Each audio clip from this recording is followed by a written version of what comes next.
What up? What up? What up? Good morning. Good morning. Good morning. What up? What's up, good people? It's Thursday. Happy Thursday. Grand Rising. Okay. It's the What's good, y'all? What's going on? Good morning, everybody. Good, How y'all doing? Happening. Come out on Yeah. time as always, like we said. That's right. Unbelievable. That's Took right. all our money this morning. As always, maybe not, but it's noteworthy today. Man, everybody broke today messing with Kamal. Everybody, and somebody get down there and check on those kids, make sure they're properly cared for. I have a feeling they just got shoved out the door with no breakfast, no directions. Just said somebody check on the Franklins. They're like, you thirsty? You drink your spit. Character. Drink your spit, B. Back in my day, we didn't get dropped off. And we did not. We walked 36 miles. In Brooklyn, we had to walk to our schools. You just got sent out the house and you had to walk kindergarten on. Word. Snow, rain, sleet. There was And you had to navigate the bullies and stuff too. Exactly. Word. Yeah. Yo. All these masks, all this pandemic thing. What? And then it'd be a blizzard like 8 feet high, and you trying to make your way, through it. You might get the same. These It doesn't days, even snow down here anymore. If it's more than 5 inches in New York, they're closing it down, just like every place else. It used to wasn't like that. It wasn't never like that before. Man, it might We be don't even 5 get snow feet. in Maryland anymore. Now that the Keeblers done messed up the planet. Unfortunately. Well, to Maryland's defense, y'all got the dope game. That's where the snow at right there. So Wow. yeah, snow I didn't know we were I responsible don't for think that. you get those kind of snow days from school. I'm just saying. I mean, you down there in Young Jeezy territory, Snowman Kalonji. What you talking about, sir? Whoa. Hey, I think Kim Brown gonna be the hip hop minister part 2 for this particular joint. She be busting out some choice. She already checked Ear Doctor this morning on his musical. Dropped him on his forehead. It wasn't a check per se. It was just a difference of opinion. What did he get wrong? I mean, I knew it was something he got wrong, but what did he got wrong? Ear Doctor, would you like to share with the class your opinions about who is the greatest entertainer? Bring that walking fool right up now? early. Defend yourself. Well, art thou. We started off, Kim. What happened? Didn't let him come on. All right. So somehow we had a conversation. All right. Oh, I know how we got here. So one of my dogs is named Breezy.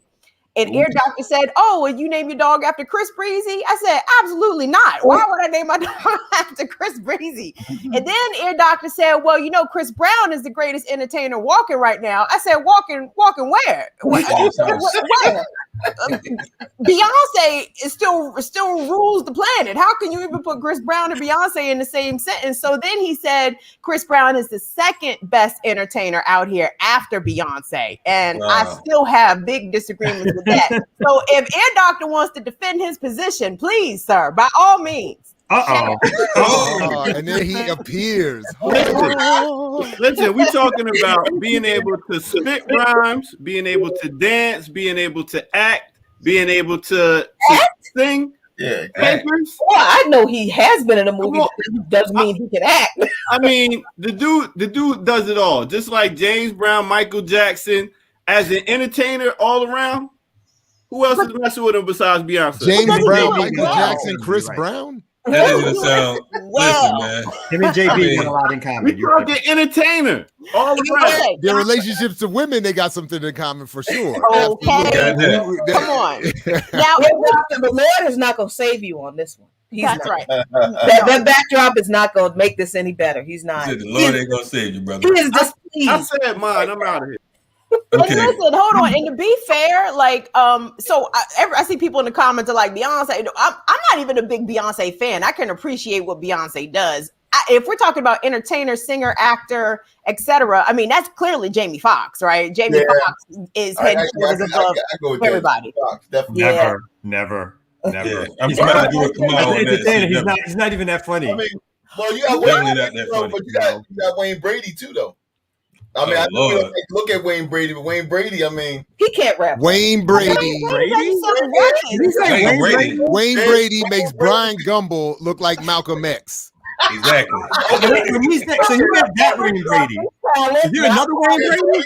All around. We ain't talking about swag now. We talking about entertainment, right?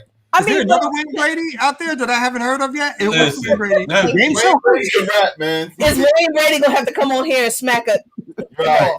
Hey, Wayne Brady get his jaw broke coming on RemiX trying to slap somebody. Tell you that right now. Anyway, he really will be Wayne Newton then. Yeah, he definitely get whooped. This is what happens when your Thursday is your Friday. That's what happens. That's what happens.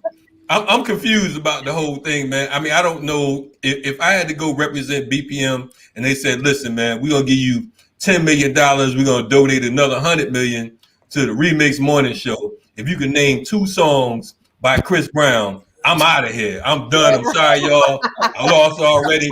You know what I mean? So we would be as broke as we are now is what you're saying. Hey, broker, because I got to pay for that flight to go tell them I don't know. And they go triple for Beyonce. I don't know 5 Beyonce songs. Sorry. Ricky Ryan, I see you in the comments talking about, did I imagine Usher? No, honey, you did not imagine Usher. Usher, we can throw Usher in the conversation. Usher ain't much of an actor, neither is Beyonce. That's why I'm sticking with Jamie Foxx as probably the best all-around entertainer out right now. Man, listen, man. It's just never been funny, B. Never been funny. Not at all. Listen, never ever. Fox's stand-up was funny. Y'all didn't think Fox was funny? His stand-up, even when he was in his... I'm with you. I think that when you look at overall talent, I mean, Jamie Foxx, man, I don't think there's anybody out there that could really beat him. Overall talent? For the total package. Yeah. Oh, man. looking though. I mean, to me, Jamie Foxx and Will Smith probably rap alike. But I don't know. I would say Will Smith over Jamie Foxx. Don't y'all know Jamie Foxx is a whole ass singer out here? Jamie Foxx is a whole R&B singer out here. He's a musician too. I mean, he's like a multi instrumentalist. I mean, that's right. Yeah. Kamal played better than him. Forget that. Exactly. And I'm funnier than him. I don't know. Yeah. I got better jokes than Jamie Foxx. Accidentally too. I'm detecting some salt from Kamal towards Jamie Foxx. Welcome. I just don't get it. I never got it with Jamie. Yes. I'm so sorry about that. Yeah. When he came on Living Color and like he's supposed to be the hot new comedian, I just thought he was hamming it up. I was like, well, isn't that particularly funny? Like even that Wanda impersonation, I was like, what is that? What is that? It's not. It's like it's not the good old days no more. That's how I felt about Kevin Hart. Yeah, I never was a Kevin Hart fan. Yeah. Shout out to Tracy Morgan. I'm gonna give Tracy Morgan the talent. How about that? I knew he was second tier. Tracy's second tier, not one of the greatest. Cat Williams. Can I go for Cat Williams? Cat Williams just said he's the greatest living comedian, and largely, as he said, because he has the most women fans of anybody doing it. That was his number one listed criteria as I watched him on Comedy Hype. The only other channel I watch. Maybe he meant he got a better perm than most sisters. I mean, that's what being the funniest. Yeah. I don't know about all that. Living right now, you got Chappelle and Chris Rock. You got to put Ed in there too, man. Ed is still Eddie Murphy. I mean, my bad. No, you're right. I think Mr. Ed is funnier than Eddie Murphy. You're tripping, crazy out here, man. You think Eddie Murphy was funny?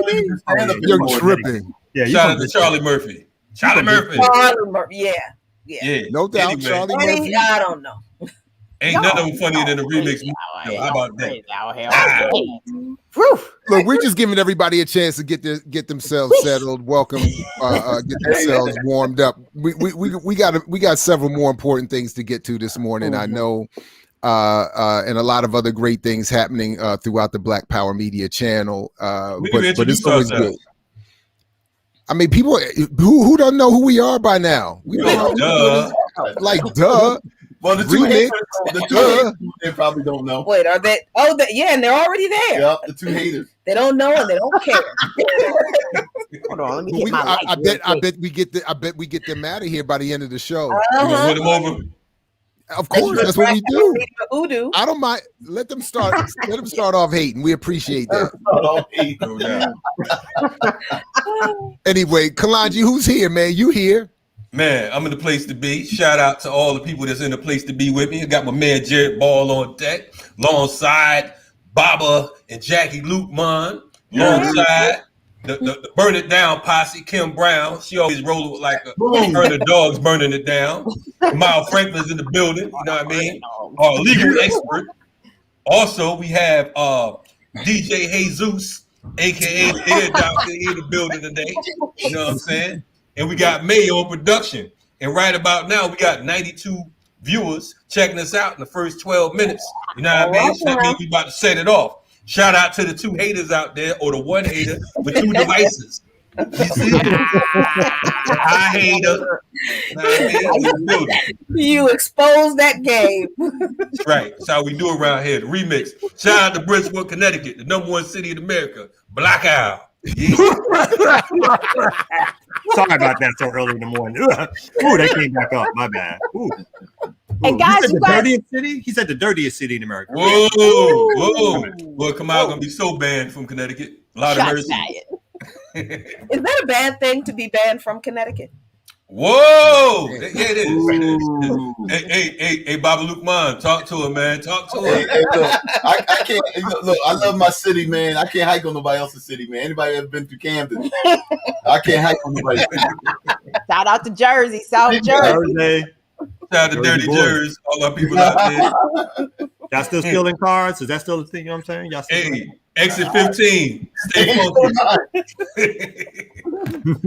Hey, they keep it funky at Exit 15 for real out in Newark, man. It's all good. We here. Y'all got a new member, Dartricia Rollins is a new BPM member. So what's up, Dartricia? Thank you so much. What it be like? Welcome. Thank you. To the remix. Yep. Saying something when you're going, when we clowning, that's fabulous. No doubt. Are y'all woke yet or what, man? The folks out there listening, you know what I'm saying? It's a lot of we try to turn up a little bit to make sure y'all woke. We got our morning coffee, you know what I mean? And your favorite people in the world, you know what I'm saying? Who else would you rather listen to? Are there any other morning shows out there nowadays? There's a few, but they don't do what we do, and it's not the they ain't bringing it. Okay, they ain't bringing it. I just wanted to make sure I didn't want to come off cocky, you know what I mean? Because we could do that sometime. Hey, look, others do exist, and you know, in all fairness, you know, whatever I may think of them, they don't do what we do. So it isn't even an issue of competition. There's plenty of audience for everybody, and for those who want a little bit something far left of the mainstream in their morning coffee or their morning tea, shout out to Kim, then you know, that's why they come here and they get their remix. And if you want, they want the truth, right? They want honesty, they want black power, they want integrity, you know what I mean? Then they got to ease their way over here. If they don't want none of that, they want to be lackadaisical, they want misinformation. You know what I'm saying? And speaking of which, Kamal, sorry to cut you off, but I do want to point out that when we get to the news segment in a minute, I am going to be talking about somebody who appears regularly on one of those other shows and offers some misinformation, who came with a fresh dose of it the other day. So we're going to demonstrate the difference here in a minute. Hey, well, we need to take it to the ear doctor so we can hear what's going on in the news. Ear doctor, come down from heaven and bless us. My blasphemous brother.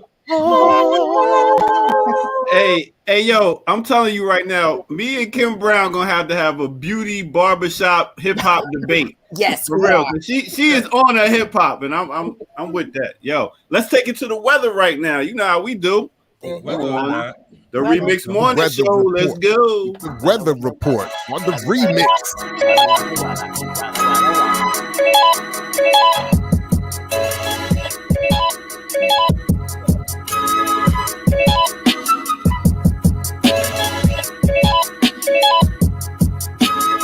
Yo, what's good, everybody?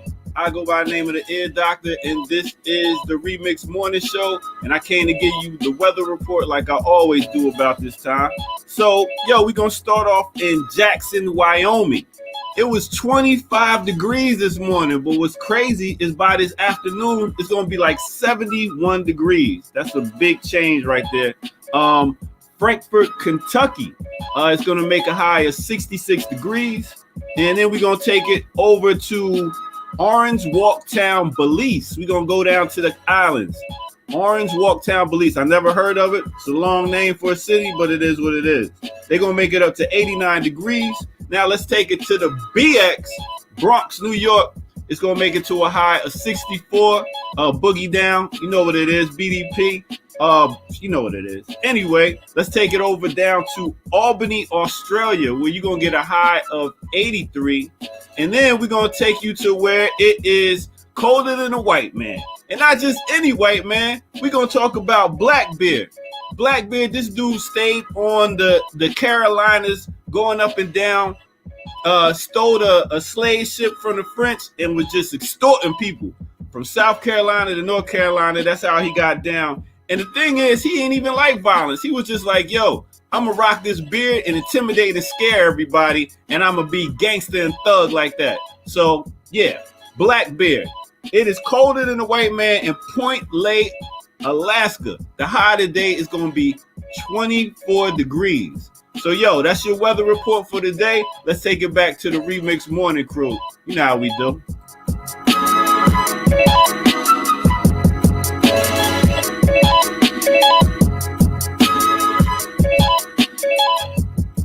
So did I hear you say it'll be nice and sunny and warm in Belize? Yes. Yes. That's good.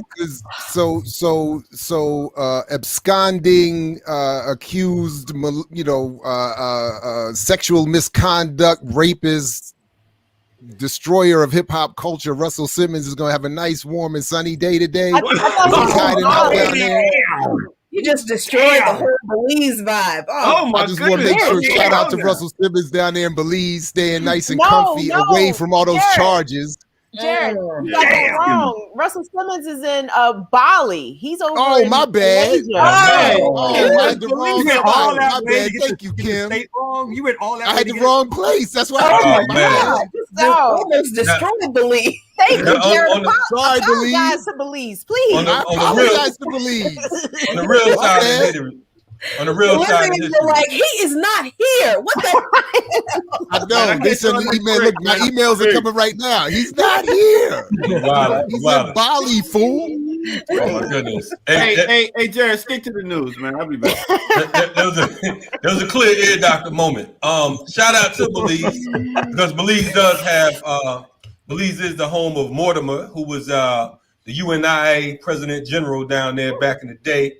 I know that they had 500 acres of land that they gave out to a number of different freedom fighters. Shout out to the Sunni Alis, who are also down in Belize. You know what I'm saying? It's a real cool place down there. So, I'm trying to be there, man. There's some revolution going on down there. Yeah. You know what I mean? All right. Jared gonna throw Russell down there. Now on the other side, speaking of hip hop, what's the cat named Shine? I think Shine does have a position down there. I know he got involved in politics. I think it's Belize City. I'm not for sure. I'm gonna have to check up on that, but I know that he was just an elected official recently. So anyway, that's the real Belize. Going back to the news, what's happening? Everybody all right? Yeah, we good. What's popping off in the world today? Yep. What's going on in the world? We're gonna start with ATL if that's all right, man. We know that first of all, we're gonna go to the globe because in fact we like to see how the globe go, like we had that real news. Can we see that globe real quick?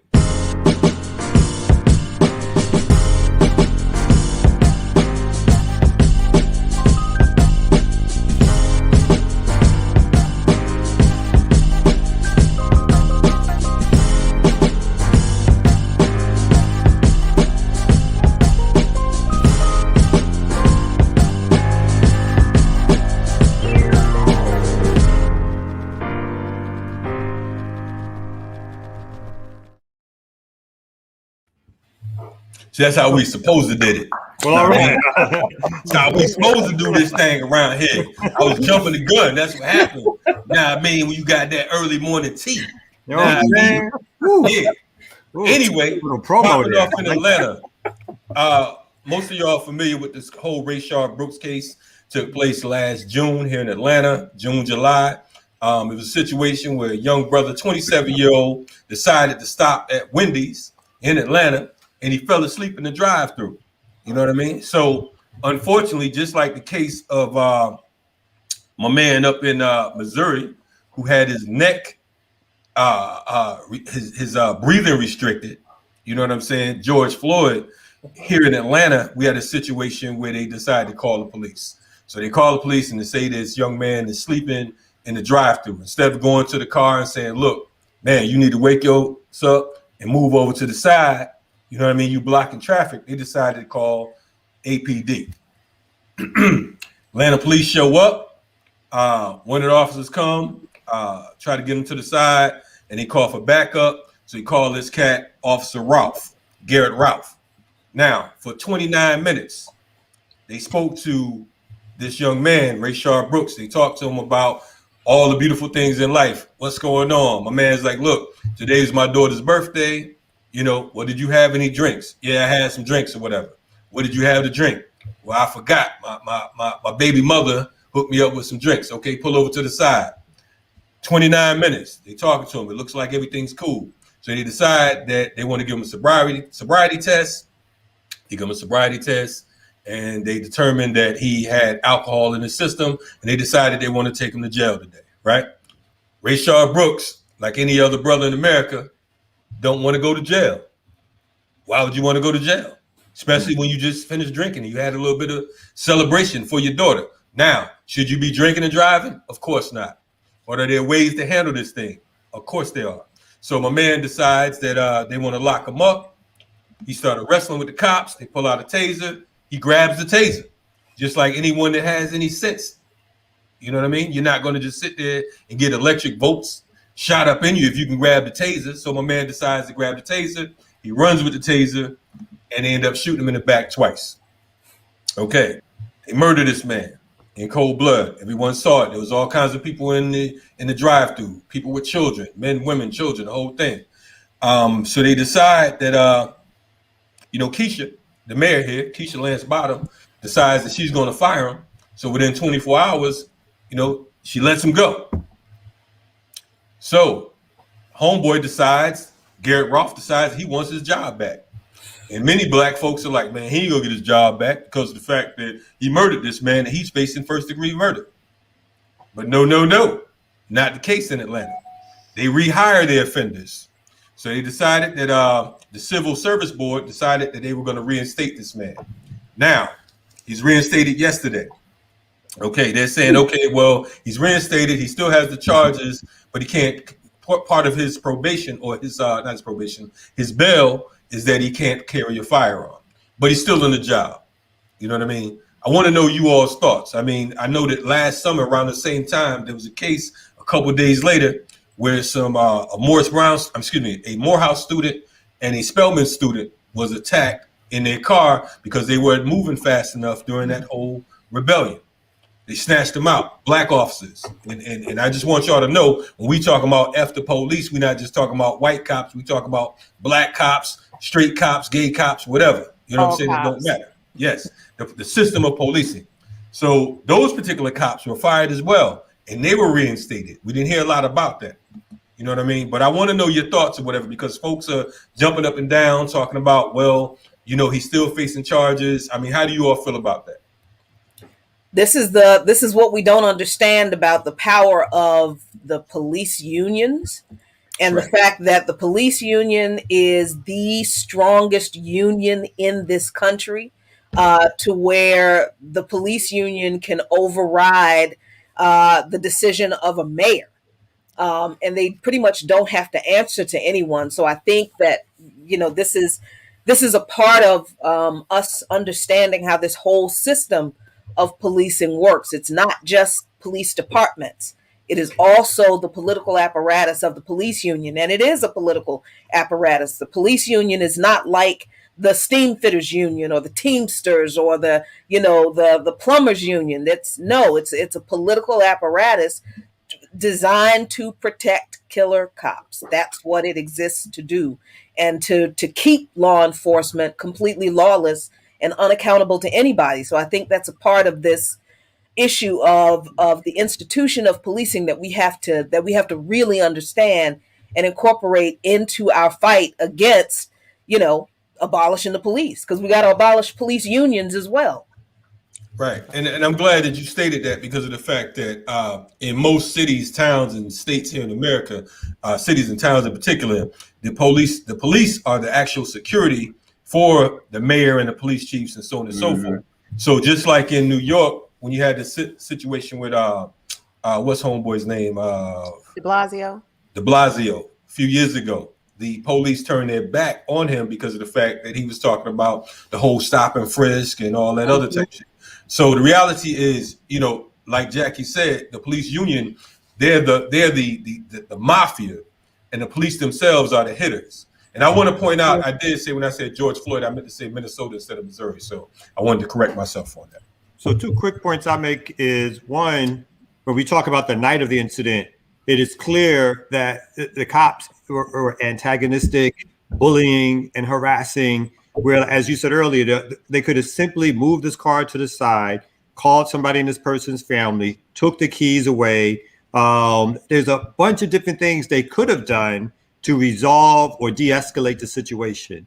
Instead, they stayed up in somebody's face for 30 minutes, intimidating, scaring, annoying, knowing that for no good reason except that they could, right? Except that's what white supremacy tells them, that they're in charge. And so their job is to humiliate and belittle somebody. And that's what led to the situation. There were easy ways to de-escalate the situation, but their training tells them, their attitude tells them, their role in society tells them that they have to take charge and they have to make you succumb to their will, right? And it led to the assassination, basically the murder of this young man.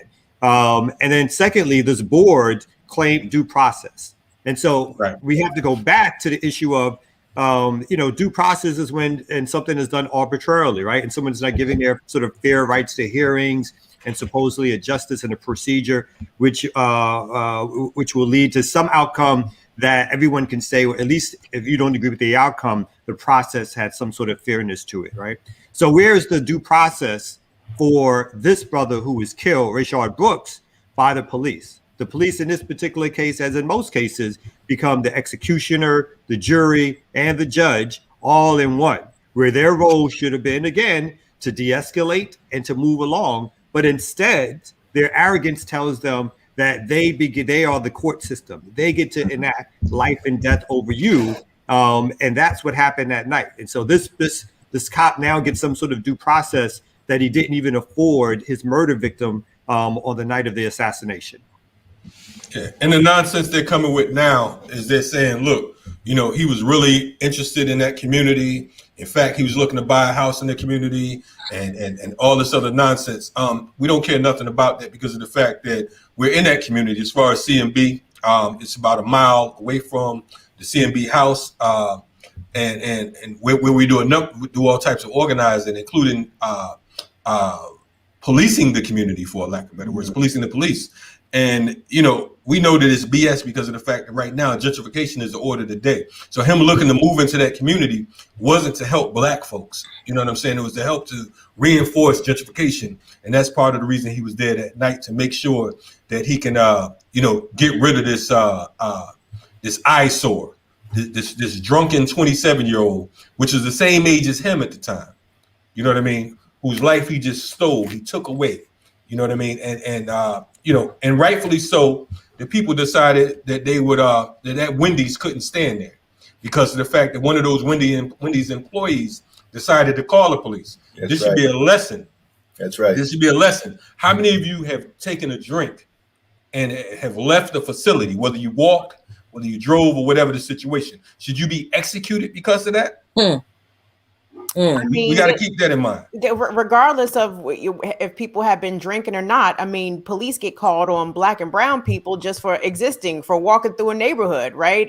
They don't even have to be doing anything necessarily breaking the law. Just your presence, your mere existence is enough to render the police being summoned. But the case with Rayshard Brooks, as is the case with Dante Wright, as was the case with Jacob Blake, that one factor about these 3 cases together that I find really heartbreaking is that all 3 of these gentlemen were trying to get away. And I don't understand. I mean, I understand. Let me not sound too naive. I do understand why the police shoot people in the back. But at the same time, it's like, y'all can't even justify your own actions. You can't say that you were in fear for your life when someone was trying to evade you. And this is this portion of policing that just really drives me insane. It's like, How come people trying to get away just can't get away? Like the cop had Rayshard Brooks' name, he had his license, he had his car, he had all kinds of information on him. And if Rayshard Brooks decided to run from the location, how come he couldn't catch up with Rayshard Brooks tomorrow, the next day? You know what I mean? The same thing with Jacob Blake when the police tried to say that he was going for his knife in Kenosha, Wisconsin, and they shot him in the back 7 times. Like, no, this man was trying to just walk away from you. And the fact that trying to evade the police, just trying to leave the situation where the police are at is enough for them to shoot and kill you is overwhelming. I can't, it's a part of this I just can't deal with. Well, we should all, as I think we're being encouraged, we're all supposed to expect that the Chauvin conviction is to stand in for all of this abuse and horror. So that's the one we're supposed to get. That's supposed to take care of all of our angst as all these other cases get dealt with in a more traditional way. If anything, George Floyd is almost a reason to keep running from the police, right? Because if you stand there and engage with them, they can hem you up. They can put you in a position where they can take your life from you. So it is a natural, realistic response to want to run from the cops because they are fucking dangerous, right? Anyway. Yeah. And then, Derek Chauvin's his attorney has already filed a motion for a new trial. Right. So, this idea that people are like, oh, see, the system works. Look at what happened with Derek Chauvin. Yeah, no, it doesn't. And I thought, Kamal, Mr. Attorney, that there was a Supreme Court case that said that the police could use deadly force against fleeing suspects if they had a reasonable suspicion to believe that the person running from them posed a danger to other people. Is that accurate, or am I mistaken in that? I don't think that one is accurate. The police policy and court data or records or decisions are that the police are allowed to use deadly force, right, when their life and or others are in danger. So to interpret that, but if the courts attempt to interpret that as someone fleeing from a scene, right, who obviously they've already checked, they've already patted down, is equivalent to someone being in danger, would be for them sort of an egregious overstep of their bounds. Mm-hmm. Not that they haven't done that before, but, in this day and time, it would be completely obvious that they were protecting a cop in a way that probably wouldn't be sustainable in terms of people's reaction to it. But again, not only the police trained to kill and not to wound, right? They're trained not to shoot in the leg, not to shoot in their arm, but to shoot to kill in every situation, right? And so again, this goes to the fear mongering that the training and the psychosis of the police go through in terms of how they look at suspects. And again, as Kim is pointing out, particularly black suspects, particularly brown suspects, as dangerous to them on its face, right? Just because they exist and they're several feet in front of them, that means they're dangerous. And so therefore, my natural reaction should be to shoot and kill, right?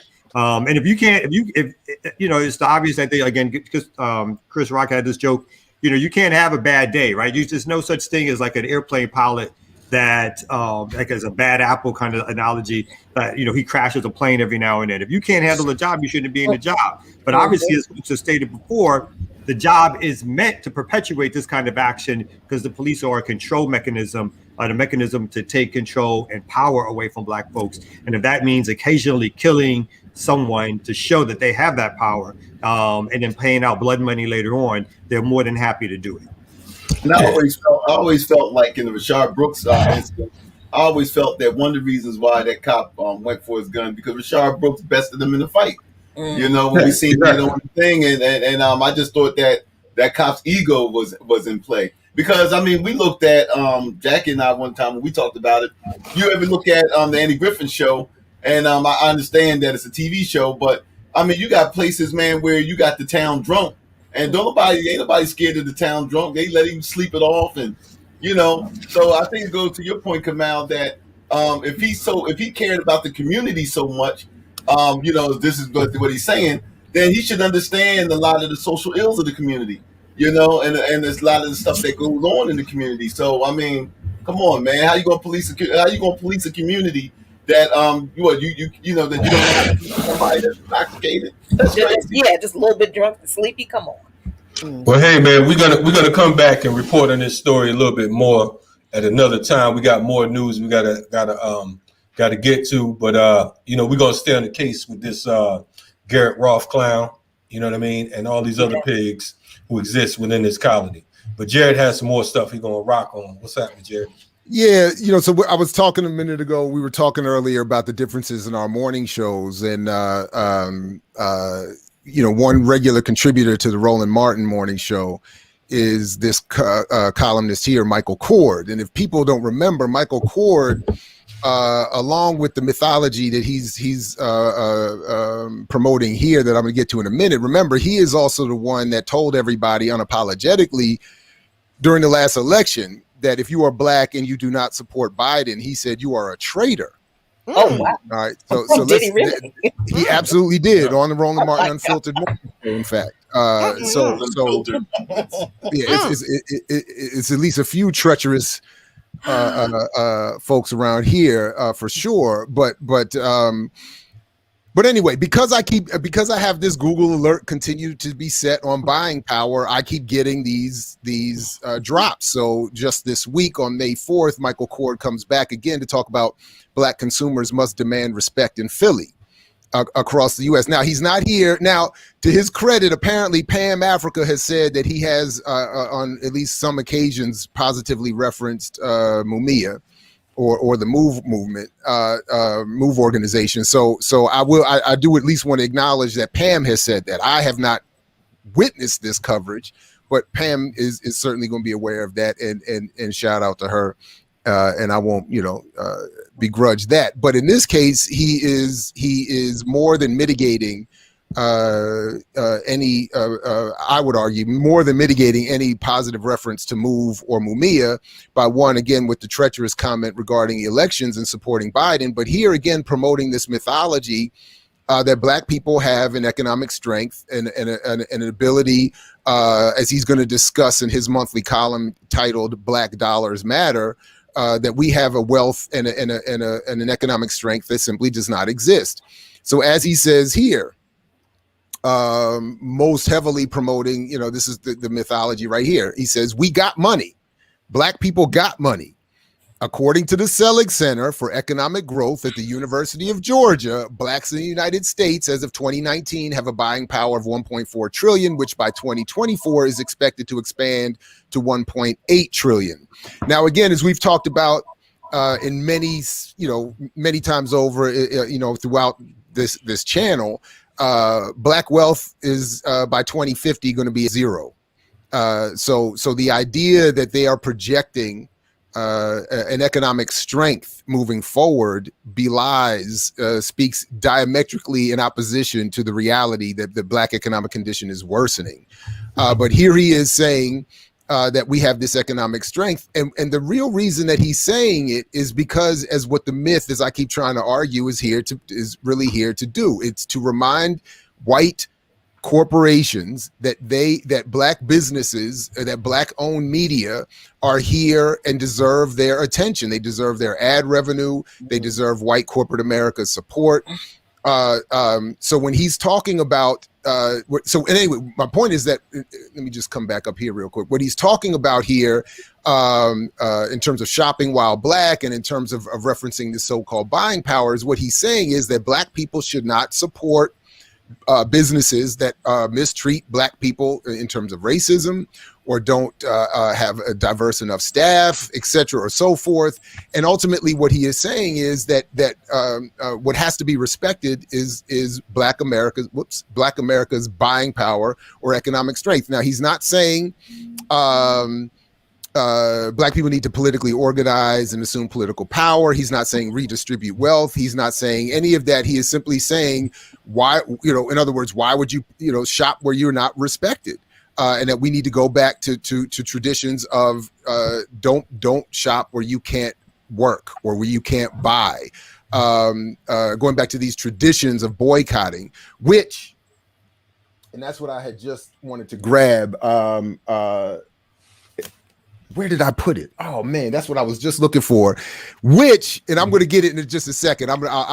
Which Dr. King himself. So again, if you notice here, in this story, he says he starts referencing, all of these luminaries, right? And says that we need to read Carter G. Woodson and we need to read The Philadelphia Negro by Du Bois.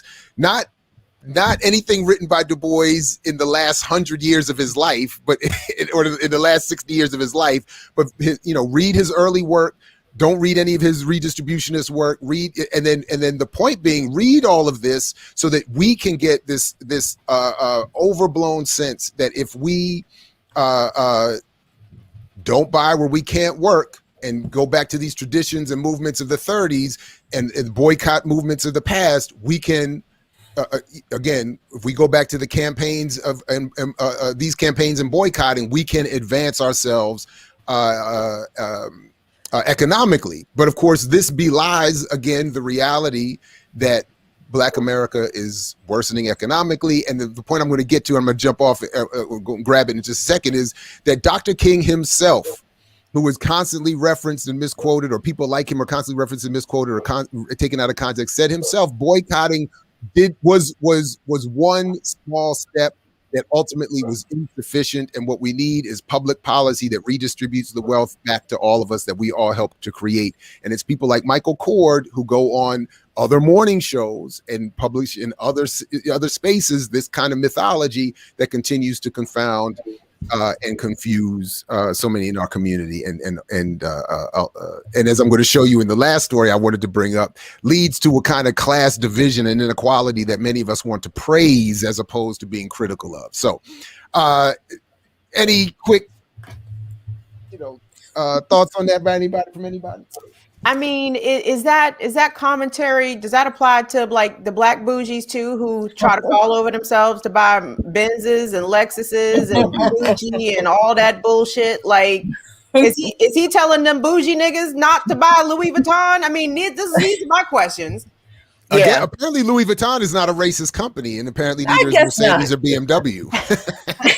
And I'm glad you brought up the class issue, because I do see this whole.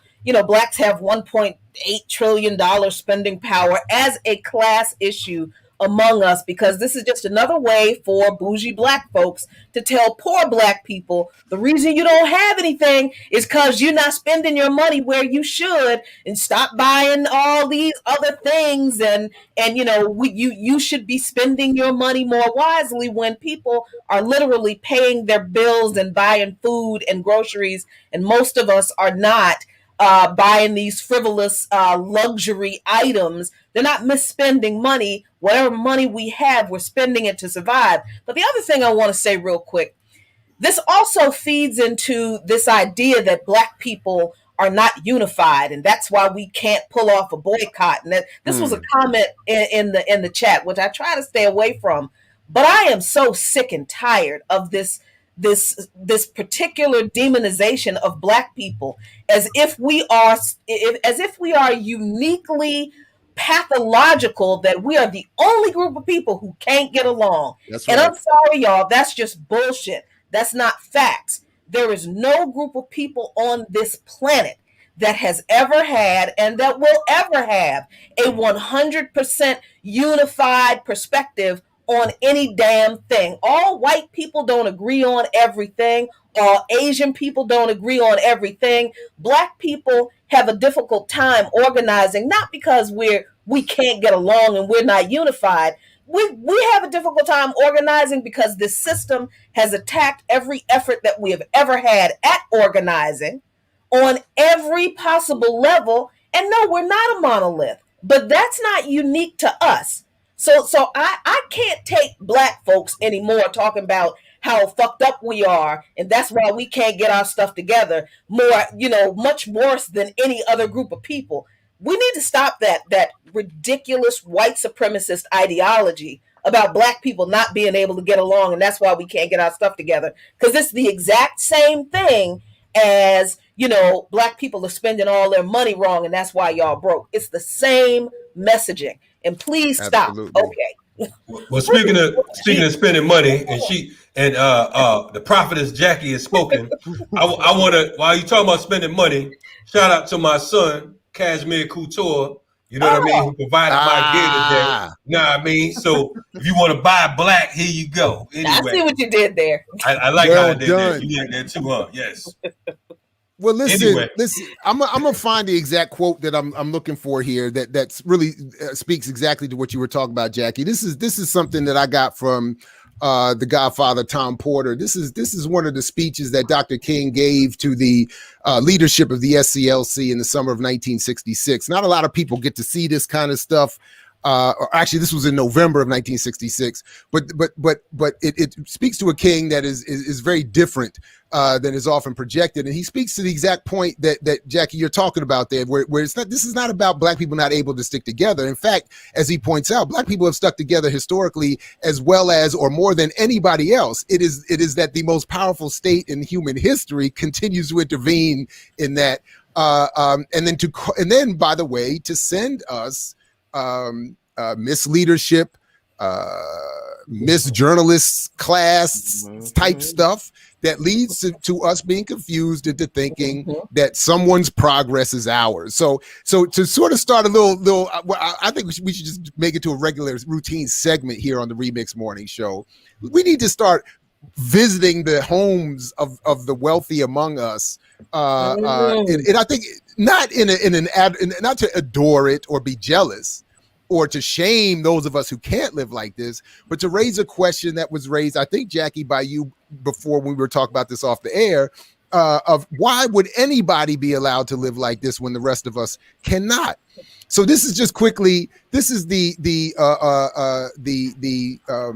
I believe 29 or 30 acre estate that the Obamas bought at the end of 2020 in Martha's Vineyard for just under $12 million.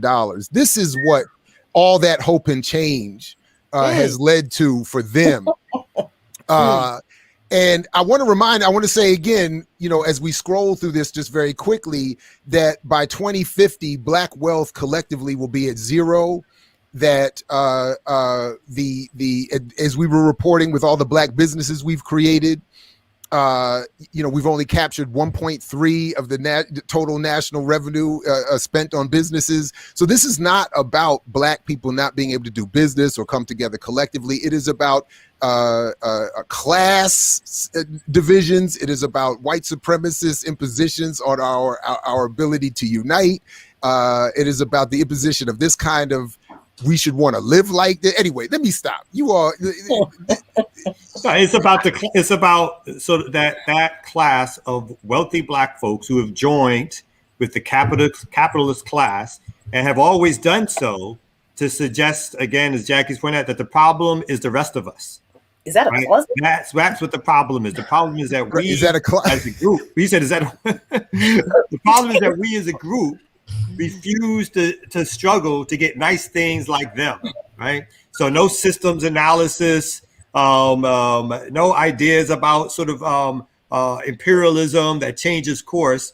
It's all about like what we do as sort of poor black folks or lower middle class or working class black folks that keep us from having this particular good life. And as they talk about us, right, and what we don't do right, they accumulate this wealth because they curry favor with the white corporations, with white elite. They show themselves to be on their side, to be concerned about their same issues. And the rest of us get pushed to the side. And again, as folks pointed out, we're called haters because we point out that this massive accumulation of wealth doesn't do anything for the larger black community. So folks want to sit there and celebrate it. It's like, oh, he got such and such and such.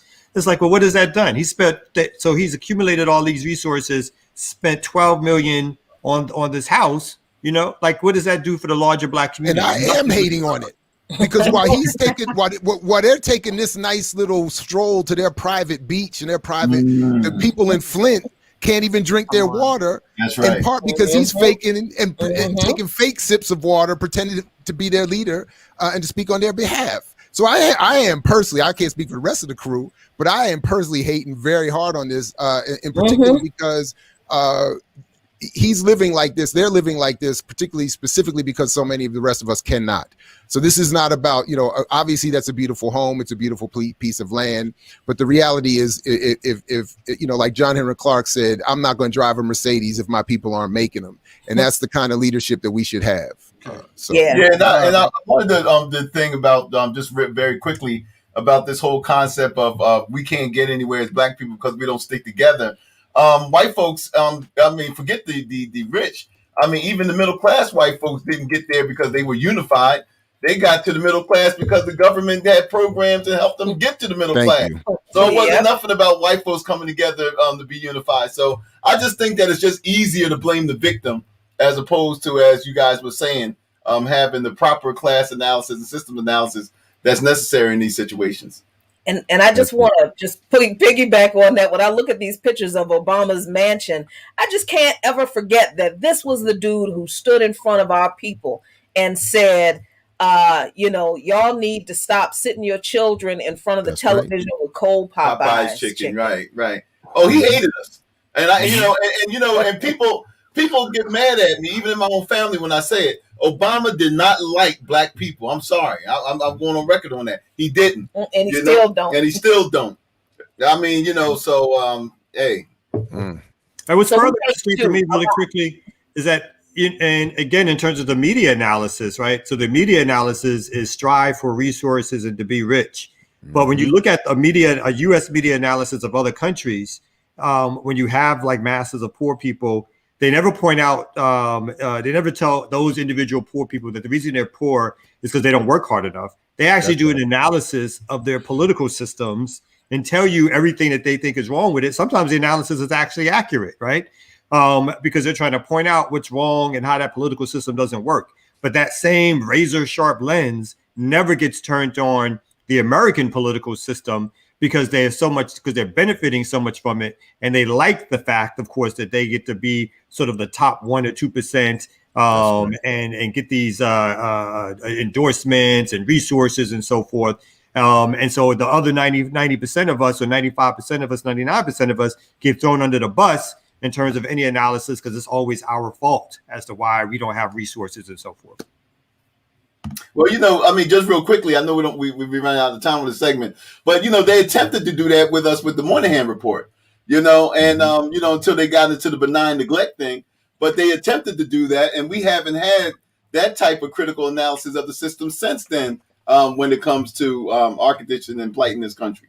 So I definitely agree with you there. It's like, you Black folks, it's just your culture.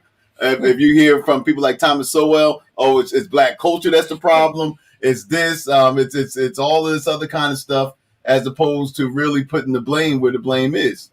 And to be clear, the Moynihan report was a further extension of those ideas.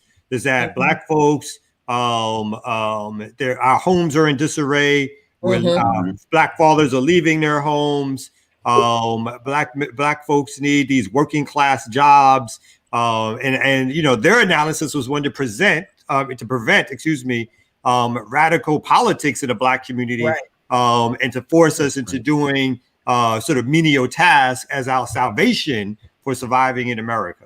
Good point. Yeah, that's right. With that in mind, we're gonna go to the ear doctor real quick, and we're gonna come back at the ear doctor with our first guest of the day. You know what I mean? Don't touch that dial. Matter of fact, if you got any wisdom in your head, go ahead and retweet this thing. Go ahead and let folks know that it's on. The Remix Morning Show will be on for another hour and 5 minutes. So let it do what it do. Ear doctor, where you at, man? What's good? I'm here. Yo, we gonna give a big up. We gonna give a blammy. We gonna give a blammy to my man Larry or Lawrence Fishburne. Because he hates being called Larry. Hey, before we do that, I want to give a big up to one of our new members, Melinda Graham. Big up, Melinda Graham. Yeah. Welcome. What up? Yeah. So let's get to it like that. Let's do it. Remix Morning Show.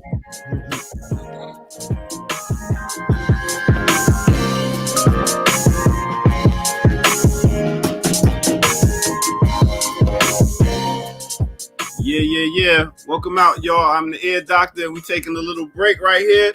and we're gonna give out our Blammy. You like, what is a Blammy? You know, a Blammy is what Black Power Media does instead of going to the Grammys and being like, yo, thank you for giving us an award. Nah, forget all that. We're gonna give awards and roses to the people that deserve them while they still here, because we love the work that they did. So big up to Lawrence Fishburne, as we used to call him, Larry Love. But big up, he's from Augusta, Georgia. I said, man, I'll be messing some names up. Augusta, Georgia. Yo, he's an actor. He's a playwright, a producer, a screenwriter, and film director. You might have seen him as early as in 1973, when you take it back to Cornbread Earl and Me. He's done The Matrix as Morpheus, Boys in the Hood, Apocalypse Now, What's Love Got to Do with It, King of New York, CSI. He's on Blackish right now, School Days, and Hoodlum. When he played Bumpy Knuckles, he's like, Bumpy ain't nothing but a 5-cent trinket. But yo, that is Larry, and I want to do this. We want to present with Larry the Blammy. The Blammy for the mask that you put on when you play these different roles and you do your thing. This is from us, Black Power Media. This is the Blammy for no other than Lawrence Fishburne. So now let's take it back to the crew. You are here on the Remix Morning Show. And don't forget, patreon.com.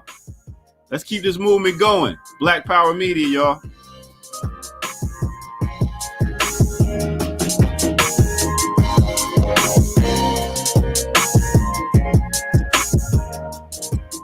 Right on, right on. Now, what statue did you pull out from under your basement? Did you give them some award? This is the Blammy. Oh wow. This is the mask. Okay. You know what I'm saying? For all our actors out here that put the mask on and give us good entertainment. Shouldn't be called like the Bloskers or though? Because he is actor, not a musician. But I don't want to, you know. Oh, it is the Blosk. It should be the Bloskers and the Blammies. Yeah, word. Like, the music he did. Hey, MC Furious style. Hey, you know, hey, what was one of your favorite movies from Lawrence? Got to be. Nah, I like Always Outnumbered. That was my thing. Hoodlum. I like Hoodlum Hoodlum. was the joint. Yeah. Well, Now mine is You're Not Niggas.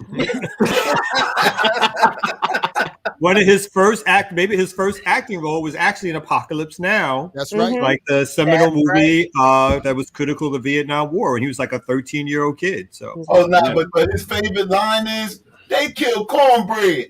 That's right. That's right. Oh yeah. Earl and Me. Oh yeah. That's right. Well, yeah, I'm out of here till the next break. I'll catch y'all later. Hey man, stay out there with your blammies. Anyway, I didn't see that first run. I just want Baba. I didn't see that first run. I saw that on TV years later, just to let be clear. Cornbread Earl and Me. I didn't see that in the movies. So. Oh, okay. He trying to play Baba. Trying to Baba disavow your age, come out. Shameful. Trying like Baba wasn't taking your lunch back in Brooklyn. That was you. Oh man. Anyway, you listen to the remix.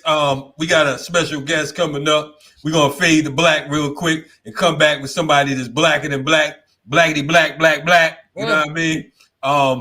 Professor Griffin, Public Enemy. He's on deck. You know what I mean? So we're gonna fade out and come back on and make sure Griff's in the place to be. You heard me? Remix Morning Show. Dope.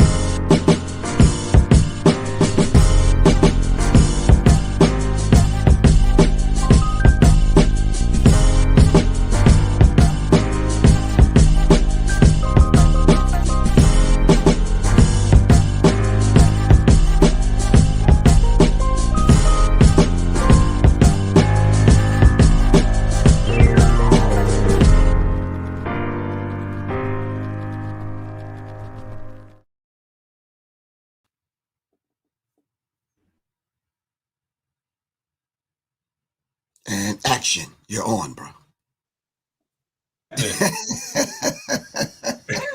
What's good, man? We got Griff in the building.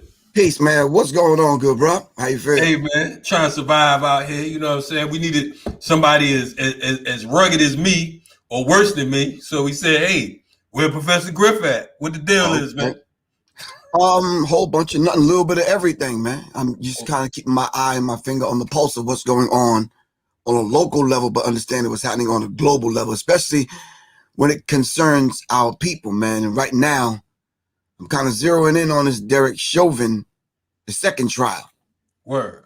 Second trial. What's your thoughts on that, man? Because we ain't rapping a minute. You know what I mean? For those of you who are unaware, Professor Griff is like the Paul Robeson of hip hop. You know what I mean? Coming through with that Public Enemy thing back in the day. You know what I mean? And been rocking ever since. You know what I mean? Dropping jewels and everything. I've been knowing him for about 100 summers. You know, and you know, he's no stranger to quote unquote controversy, as the white man would say. You know what I mean? What's your thoughts on that second Derek Chauvin case you talking about, man? Before that, let me greet you and let me greet everyone on your it's on your morning show. And it's definitely, y'all are definitely this is something new. This is something very cool, very different, very refreshing. There's a million people that have YouTube shows and blog this and blog that, trying to get the blammy. Shout out to the ear doctor. You know him well. Yeah. So this is refreshing. I just wanted to say that. I'm not saying that because you're in front of me. I'm just saying it's definitely refreshing, for real. But so I'm thinking that maybe we as a people do not understand the system. And we don't understand how things work. This is just to set a precedence, and then we still have to keep in mind, even if it's setting a precedence, we have to understand it's still part of the system. So they have to re-stimulate us by injecting that fear, even at a point where we think we're celebrating something and we got to win, we got a W, they still got to inject the fear. Sure indeed. And they still got to keep us stimulated to the point where we think we're moving 3 steps forward and they're pulling us 4 steps back. And then they'll let us kind of go on and do our thing, which they already know what we're going to do. Something different needs to happen in reference to the outcome, like something different happened when the thing sparked this whole thing off. Someone insignificant, like, not to belittle the brother, please don't take it the wrong way. Someone real insignificant as far as fighting for black people's rights, like George Floyd. He wasn't doing this work. He's a regular brother doing the regular thing. And it sparked a global continuation of the global movement. You understand what I'm saying? And it added fuel, necessary fuel to the fire. And it brought out all of the people that would not have normally took to the street, would not have normally had a show, would not have normally had a voice, spoke up and spoke out, whether they threw a rock or held up a placard at a rally. No doubt. Now we here in Atlanta, you know what I'm saying, and we know we spoke about the whole situation with the cop Garrett Rolfe, who murdered Rayshard Brooks out here last summer. Right. And we see he's been reinstated with his whole, getting his job back and everything. What's your thoughts on that? Because of the fact we talking Derek Chauvin, but right here in our backyard, you know what I mean, you got these pigs doing the same thing. Well, you see, that's part of the system and how the system works. That's what I call the system's trump card. Word. You understand what I'm saying? Like juror number 52 at the Derek Chauvin trial, that's their trump card. We don't know whether or not they planted him in there for this particular reason. But this is what they do. We have to keep in mind the overall global picture and keep in mind what we know and understand to be their end game. And Dr. Frances Cress Welsing said it. She's basically like, this is a local and global system. And we have to keep in mind, they're going to prop up and support racism, white supremacy, however they have to do it, because they speak a language way beyond the bastard English language that they have forced us to speak. And a lot of times we have to read what they're saying, but we have to read between the lines in what they're saying. Now we can go back to the 80s where Public Enemy left fingerprints and footprints. You know what I mean? We go back to talking about the case of Yusef Hawkins, you know, up till now. You know what I mean? And we know that you all have been vocal for decades. You know, I want to ask, like, you know, the climate seems to be the same for those of us who have been here. I want to ask, like, what are some strategies that you would say as Minister of Information from Public Enemy, what would be your thoughts about where we should be headed? Because I know that there's some new folks out here. You got a DJ character who marched up on Stone Mountain, you know what I mean? And they have their strategy, whatever that is. You know what I mean? What would you say from Professor Griff? What would be the strategy right now to combat this terror? I think our strategy should be a revolutionary mindset. I know that sounds kind of radical to people, but if that sounds radical in 2021, you got a serious problem. You need to go somewhere and eat some cornflakes this morning or something, man. That is not radical. Word. Revolution is complete constructive conscious cosmic change. All right. Inside of the word revolution, you have the word meaning to do over, to bind back to.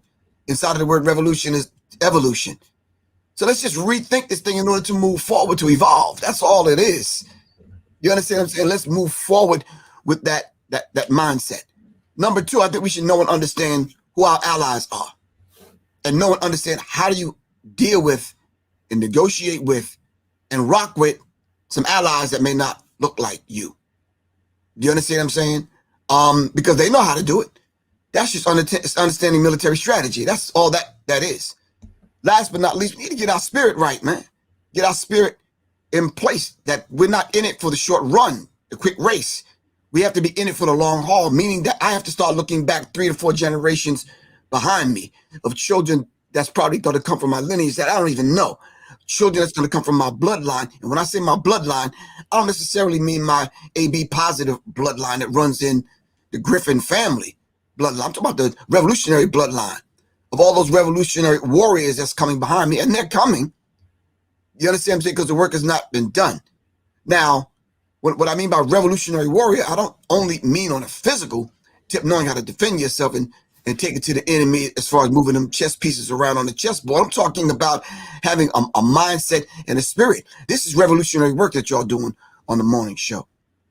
Between the beautiful atmosphere that y'all create as far as the laughter and the gleeful kind of vibe that y'all have, there's some serious stuff that y'all dropping. That's revolutionary, and people need to understand it in that way. You understand what I'm saying? I'm not talking about getting some rusty, dusty ass clothes from the Army and Navy store and take it to the streets and thinking that you're revolutionary. No, that's kind of old and outdated. Word. Yeah. Nah. And I'm glad to hear that from you, because of the fact that you know, when I think of you know, folks who are quote unquote outspoken, you're one of the folks who put their career on the line, and you show many of the artists what the role of the artist is. Che Guevara said the role of the artist, or the role of the propagandist, is just as important as the role of the guerrilla. Right. You know what I mean? And I know that, you know, back in the 90s, you had some controversy speaking out against you know, some of those folks who've been oppressing us. You know what I mean? Mm-hmm. And I know that every now and then it's been revisited. One of the questions one of my co-hosts wanted to ask was in regards to the whole Nick Cannon situation. We all saw that interview. You know what I mean? And we saw that that he was chastised for taking it in a direction that he may or may not knew that he should or shouldn't take it in. Can you speak to that? Give us some you know, some feedback on that. I can speak to it, but in the time that we're kind of working with this morning, I cannot go in depth, and it's going to take an in-depth conversation with all of the brilliant and beautiful minds that you have on the show this morning in order to kind of understand it from different perspectives, because that's what people are doing. They saw me on an interview like I'm on an interview right now, just to let the people know, especially your co-host, and I don't know who asked that question or wanted you to ask that question, but they need to know this is probably my 4,800th interview. Right on. So this is nothing new to me. And I've kind of grown up with the idea that I'm going to be interviewed at one point or another. Probably when I'm 80, I'll probably be interviewed. Right. So I kind of know how to handle these interviews. And then when I got invited, right, to a class, not necessarily interviewed, but got invited to participate in a class, the person's class that it was did the majority of the talking because I'm in someone else's class. Right. So I was just participating in a conversation, just to answer the question very directly, that happens in the barbershop every day, bro. You don't go to the barbershop because you still got the kinky nappy hair and you still got your antennas. You understand what I'm saying? Some of us, Kamal, he's probably still go to the barbershop. You understand what I'm saying? A few other people I know, ear doctor go to the barbershop to clear that wax and that right here out of his ears so he can hear. And he needs to know that's not a blemish, probably a bloskers. But we need to understand that people understood it from different angles. Right. What the brother did after. I'm talking about the day after. Please understand this point, family. Right. But first of all, my phone number is 678-557-2919. Anybody want to come at me, get at me, speak with me, or talk about this in depth, y'all can. 678-557-2919. But let me say this. The day after is what people don't know is when the problem started. And when I say the problem started, the brother held the interview for a year. Wow. So it wasn't a new thing. It was like, this is something old I'm gonna throw up.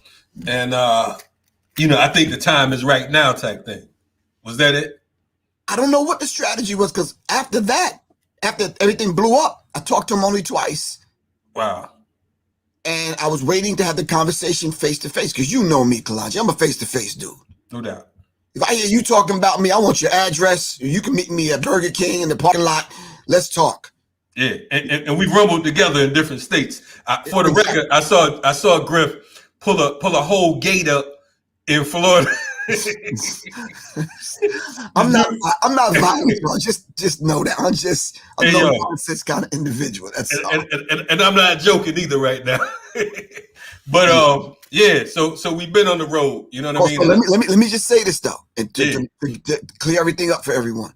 The day after, he held it for a year. Year later, it came out. It blew up. And then from what I heard him say in reference to these prefabbed apologies or whatever he was doing, he said he wanted to go on a tour. And he was inviting me to come on the tour in reference to what he was doing with Jewish people at that particular time. And which I think it was a good thing. Create the dialogue. Right. Let's dialogue about it, which it was a beautiful thing because I've always been in dialogue.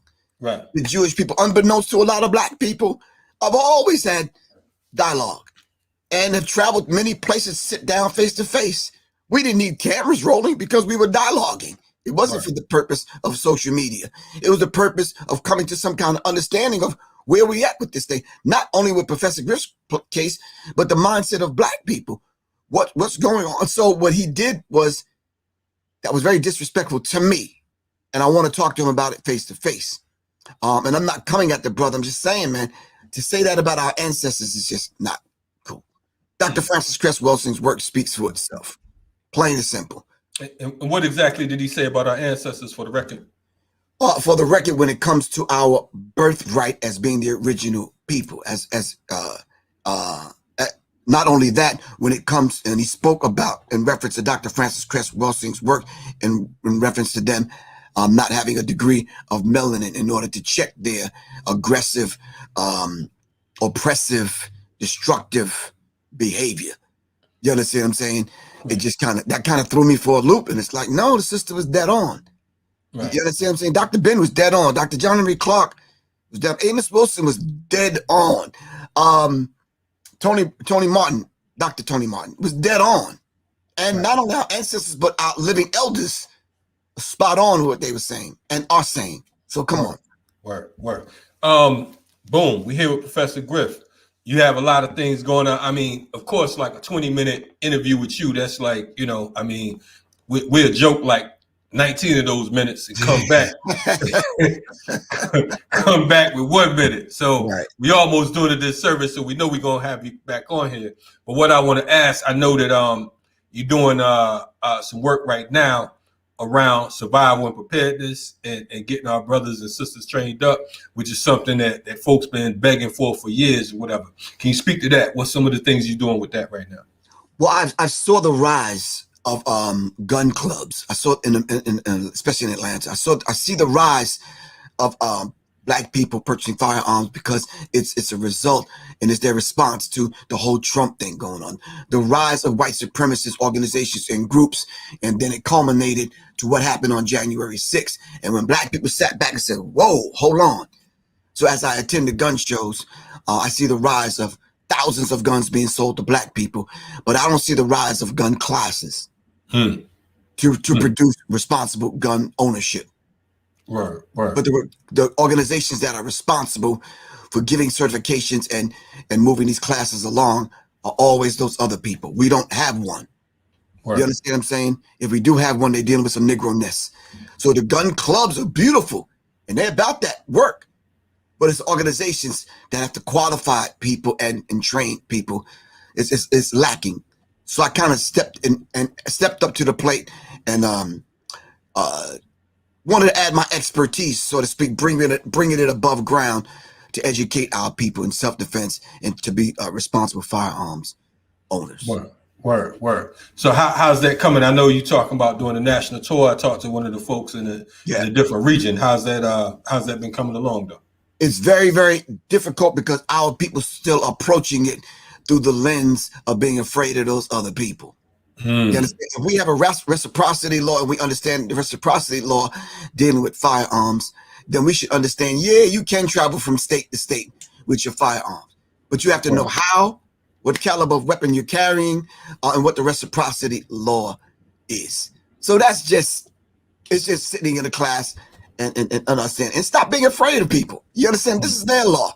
We don't understand the laws only as good as the people that enforce the law, but I understand that. Word up. Man, you got a new music project as well. We got about a minute and a half. How can folks get up on that? Or contact you about the classes? Okay, they can call me directly at 678-557-2919, or they can go to my website, www.professorgriff.me, or Serious Minds Institute. That's Serious Minds Institute. .com. But my stuff is all over the place, man. I got 3 or 4 classes happening now in 3 or 4 different states, in Dallas and New Orleans, especially here in Atlanta. So yeah, when you see trigonology, you know that's me. Trigonology, the science of understanding being responsible for firearms owner. I'm there with that. The name of my company is Serious Arms, and we making it happen. No doubt, man. Glad to have you on. I know we tried to get you on last week. You had Flavor Flav's cell phone with the childproof lock on it. I'm like, yo, Griff, come on, man. What's happening? You like, yo, I forgot Flav code. You know what I'm saying? Right. Yeah, Foofy's phone. But yo, man, we definitely appreciate you coming on. Get a love to the family. We're gonna get you back on real soon. Definitely gonna come through and check out some of the work you're doing. You've been consistent since we've known each other, and we definitely appreciate you. What we need to do is have a morning show gun class so we can educate everyone that, you understand what I'm saying? So I'm gonna let you sponsor it. Y'all can sponsor it, and we'll give away some classes and that kind of thing, some free coupons to come on in and get this work. Let's make it happen. Hey man, I'll get with my man Jared Ball and some of the other folks, and maybe we could do a Monday or Friday special morning show, get your weight up class. Know what I mean? Okay, cool. Pass the ammo. No doubt, brother. Be safe, man. Wrap with you in a minute. All right, peace. All right, ready for revolution. All right. Salute. You checking out the RemiX Morning Show. That was Professor Griff from Public Enemy, my main. You know what I mean? And he out here still putting in that work. We're going to go to a quick spinoff, and we're going to be Black at You. You know what it is, RemiX Morning Show.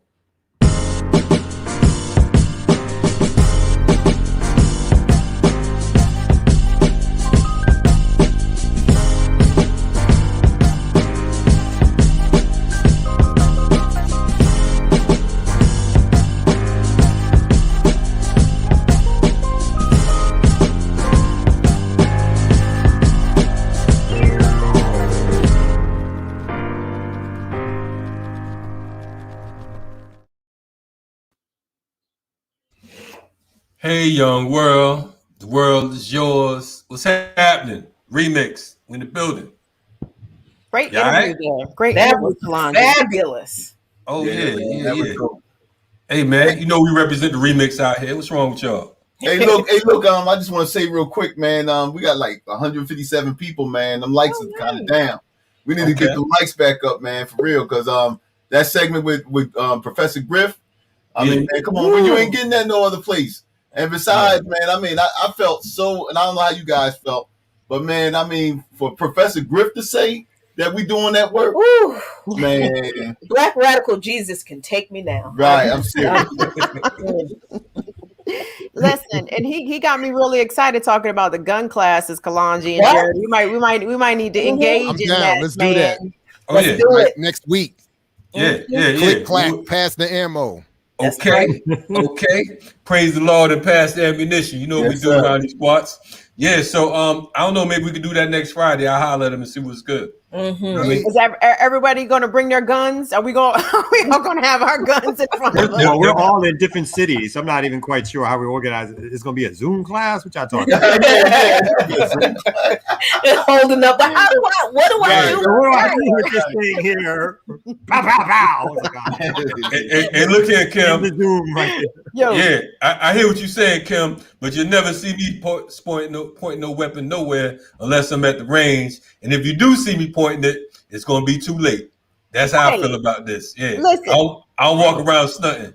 Gun safety is extremely important. Like, people need to understand that, you know, it's one thing to have a gun and to own one, but at the same time, you got to clean that joint, you got to maintain it, you got to oil it. Right, you know what I mean? Like, it's not just as simple as having a little 6-shooter. Like, you actually need to know what to do with it if you gonna know what to do with it. So I need some handgun instruction, because I got the shotty, you know what I'm saying? We put the shotty, you don't need no instructions with the shotty. And everything is in trouble. Maybe lean in a little bit so you don't hurt yourself. But other than that. Kim says she got the shotty. I got the shotty.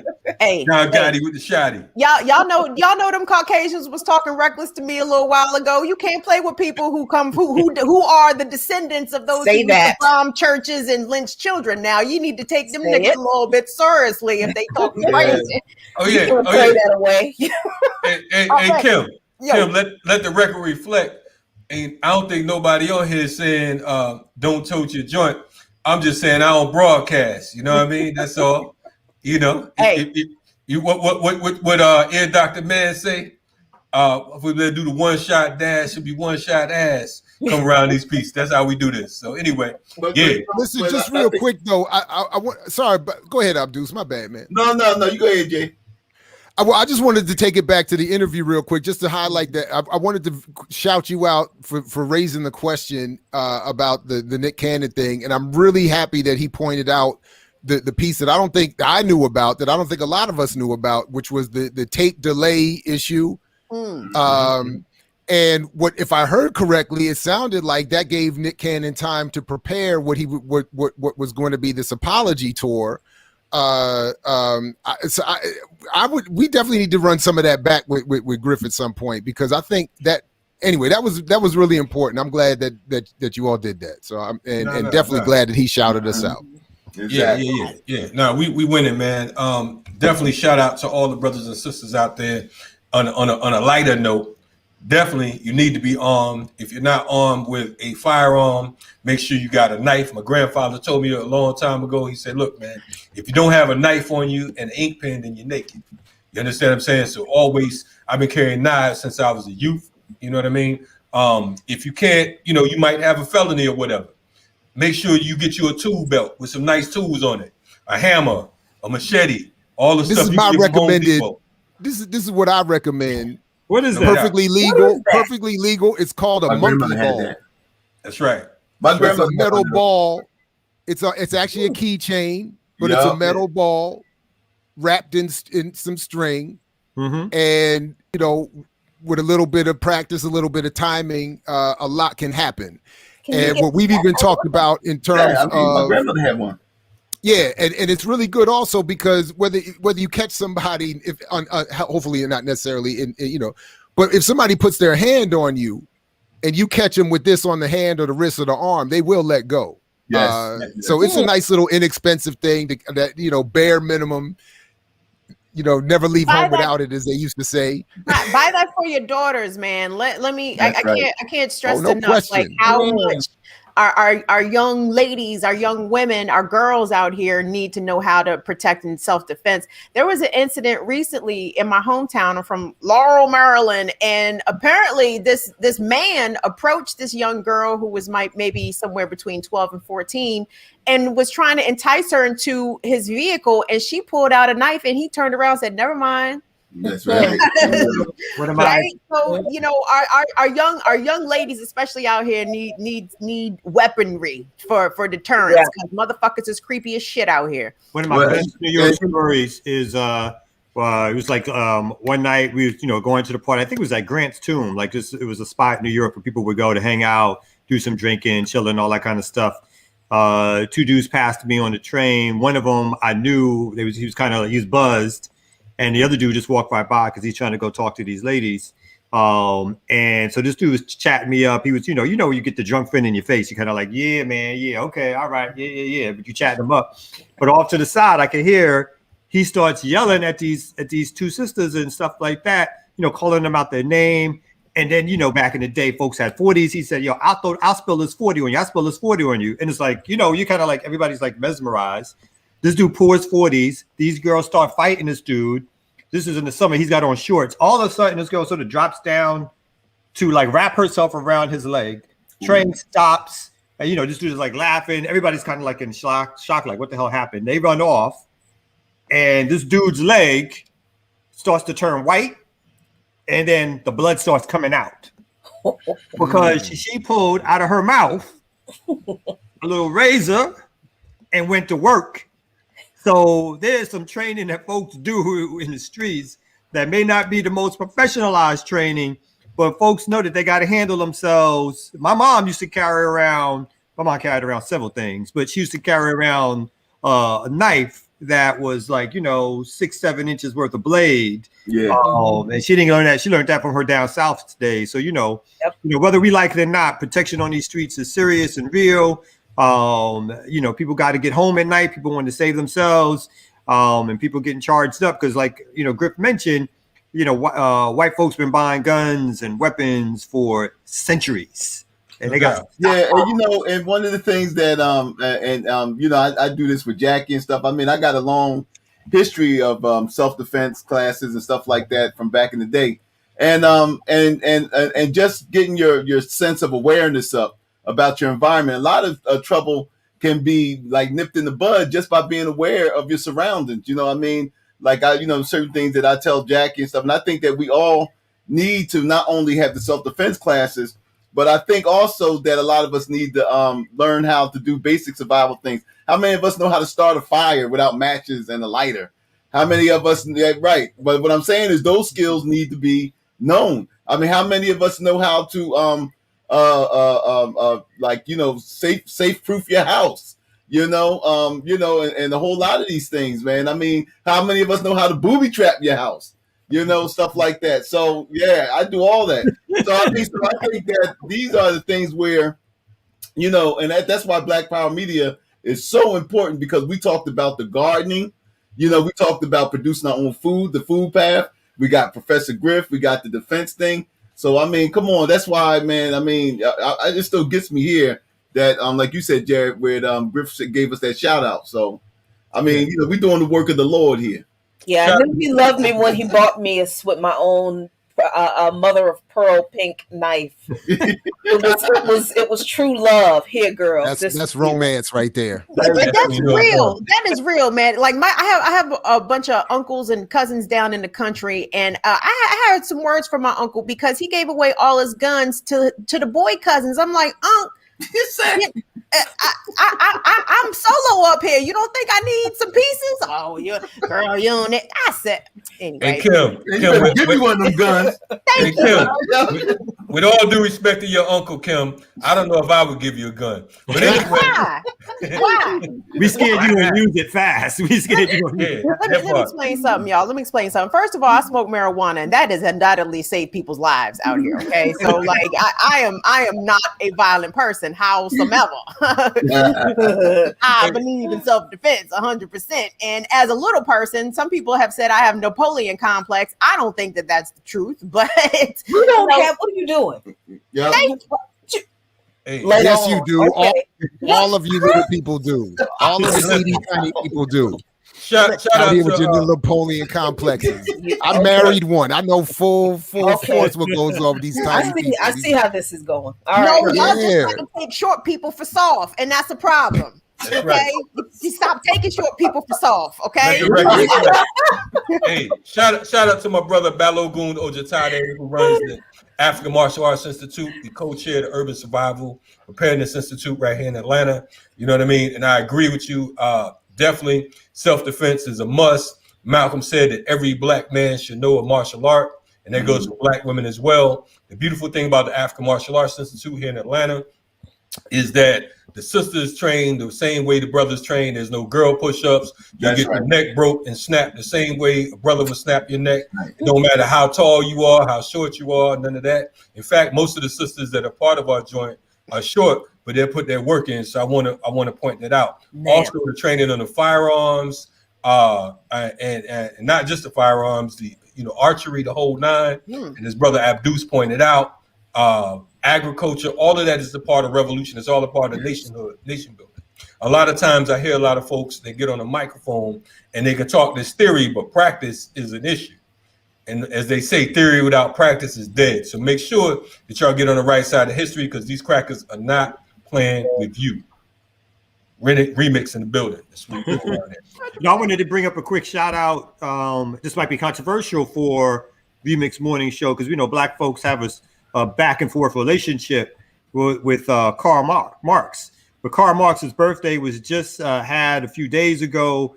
And as Asada said, Karl Marx, I'm not going to quote it directly, but Karl Marx gave a lot of contribution to theory and practice in terms of the struggle for and developing ideology and opposing capitalism and so forth. So a lot of times, folks, when we bring up Karl Marx, we say, we got our own black theorists, which is all true, but it doesn't mean that we can't give a shout out and acknowledge some of the positives, of course, theory that was developed that Karl Marx put forth that a lot of folks used to further some revolutionary activity years later. So. No, absolutely. And to paraphrase my godfather, shout out to Tom Porter, you wouldn't condemn, or you wouldn't tell black people not to listen to John Coltrane because he was playing a white man's instrument. So we shouldn't ever suggest that African people who engage in Marxism or Marxist logic are somehow doing the Eurocentric or white man's work. Plenty of good work has been done, just like Coltrane with a white man's instrument. Plenty of good work has been done by black people picking up Marx, Lenin, and some others, and doing some good work. So, and just a quick shout out to Marx on for his birthday. I mean, to your point, Kamal, he was not just a theoretician. People don't often give him enough credit. The man was kicked out of like 3 or 4 or 5 European countries because of the journalism he was doing. The labor union organizing he was doing. So he was not just a theoretician writing. He was actually a poor working class person who happened to run into some money, support through Engels, who was committing class suicide on his own. But anyway, the last thing I'm going to say about that is, as much as I love the African world, my frustration is so much of the criticism of Marx comes from people who have not read Marx, and that's my only real problem with if you're going to be critical, read the man's work, and then there is plenty to be critical of, And not only that, I want to point out too, when we talk about Marx, it's his observation, and it's not like he found the whole theory. That's right. Practice is his observation and his documentation, because of the fact, of course, that Africans have been doing the same things for centuries, you know what I mean? But we acknowledge those who document what it is that's going on. So that's why it's very important for us to document our own history, because of the fact that we will get whatever version from whoever if we're not clear about about what the deal is. And part of Marx's studies had to have come from many of the revolutions that took place in Africa long ago. You know what I mean? So let's be clear about like I said, we pay homage to those who came before us, regardless of what their race, religion, gender, whatever. You know what I mean? We keep in mind that freedom fighting is what we're all about. We're talking about revolution. You know what I mean? They gave contribution to the struggle. And if I think that's the thing. I was going to pull a Jared and look for a book, and like move all over the place, but I'm scared that I won't come back in time to find the book. Bam! Never far behind. Never far away. Okay. Well, you know what? I was like, what am I reading? I'm just realizing I got 2 of these joints. Oh. I don't got the Marx one, but it was about Marx's birthday. Nope. And it made me pull out the obvious one that everybody's reading these days. Black Marxism, Cedric Robinson, people coming back to that. But also he's on Marx in that, but we only have these. You got that, and then the shout out, Rise and Fall of Communism, Archie Brown. Put yours back up, Jackie. I got to get my screen thing. You know what I'm saying? My screen. So yeah. Hold up, though. What you got, Jackie? What's the titles? Oh, we just have the Communist Manifesto and other revolutionary writings from Marx, Marat, Payne, Mao, Gandhi, and others, and the Communist Manifesto itself. Haven't gotten the other ones yet. Never far behind. We got Blood and over here. Look, Dr. CBS is always talking about she's a Rodneyist, right? I'm a George Jacksonist. I'm with you on that. And George put hellified use to some Marxist thought. So I rock with George. So happy birthday, Marx. Happy birthday, Willie Mays, 90 years old. All right. Always there it is. There's your theory and practice, Kamal. Hey, there you go. There you go. You know what I'm saying? Theory and practice. Real quick, I don't see it in front of us. I see we got 170 people watching. Where are we with the likes? And did we get rid of? Did the haters leave yet? No, the haters are still they're around. still there. They're still there. We got more to prove. We got what do we got? think we know 20 who more won minutes it. to show. We got 20 more minutes to prove our love. But I tell you what, in about 2 minutes, we're going to go to the ear doctor and whatnot. You know what I mean? Because it's time for him to drop some of his revolutionary jewels. Ain't no telling what the ear doctor might say. You know what I mean? He might be coming up with anything from Karl Marx to a pair of Clarks. We don't know. He the ear doctor. The Marx brothers, you never know. Groucho with that. Whoa. The Zodiac Killer. What is that? African holistic health. Dr. Lay Africa. This is one of my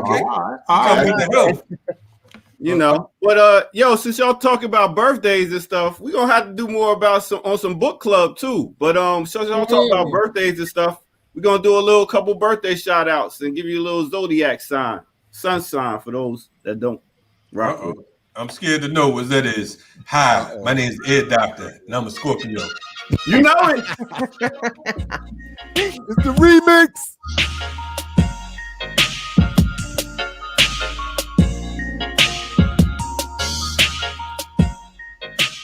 Yo, what's good, everybody? This is the Ed Doctor coming to you live once again.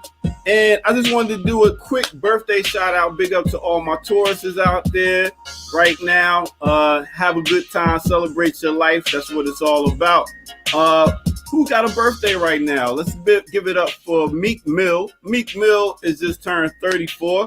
The basketball player Chris Paul, he's just turned 36. And Willie Mays is just turned 90. Willie Mays is still out here kicking it.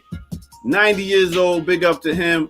And today's horoscope, as they would say for Tauruses, they say, yo, Taurus, just stay home, relax, chill, have a by yourself meeting. You know what I'm saying? You need some quiet time right about now because, sometimes you don't get enough of that. But that's what they say for today. Horoscope is for the Taurus. Just relax, have a by yourself meeting, and get some quiet time. That's your horoscope. Big up the Tauruses. We all know the Scorpio's the best, though. Just playing. Big up. Let's get back to the morning crew, y'all. All right.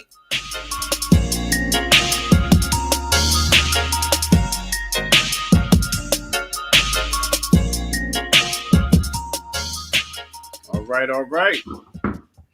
Yeah. Remix.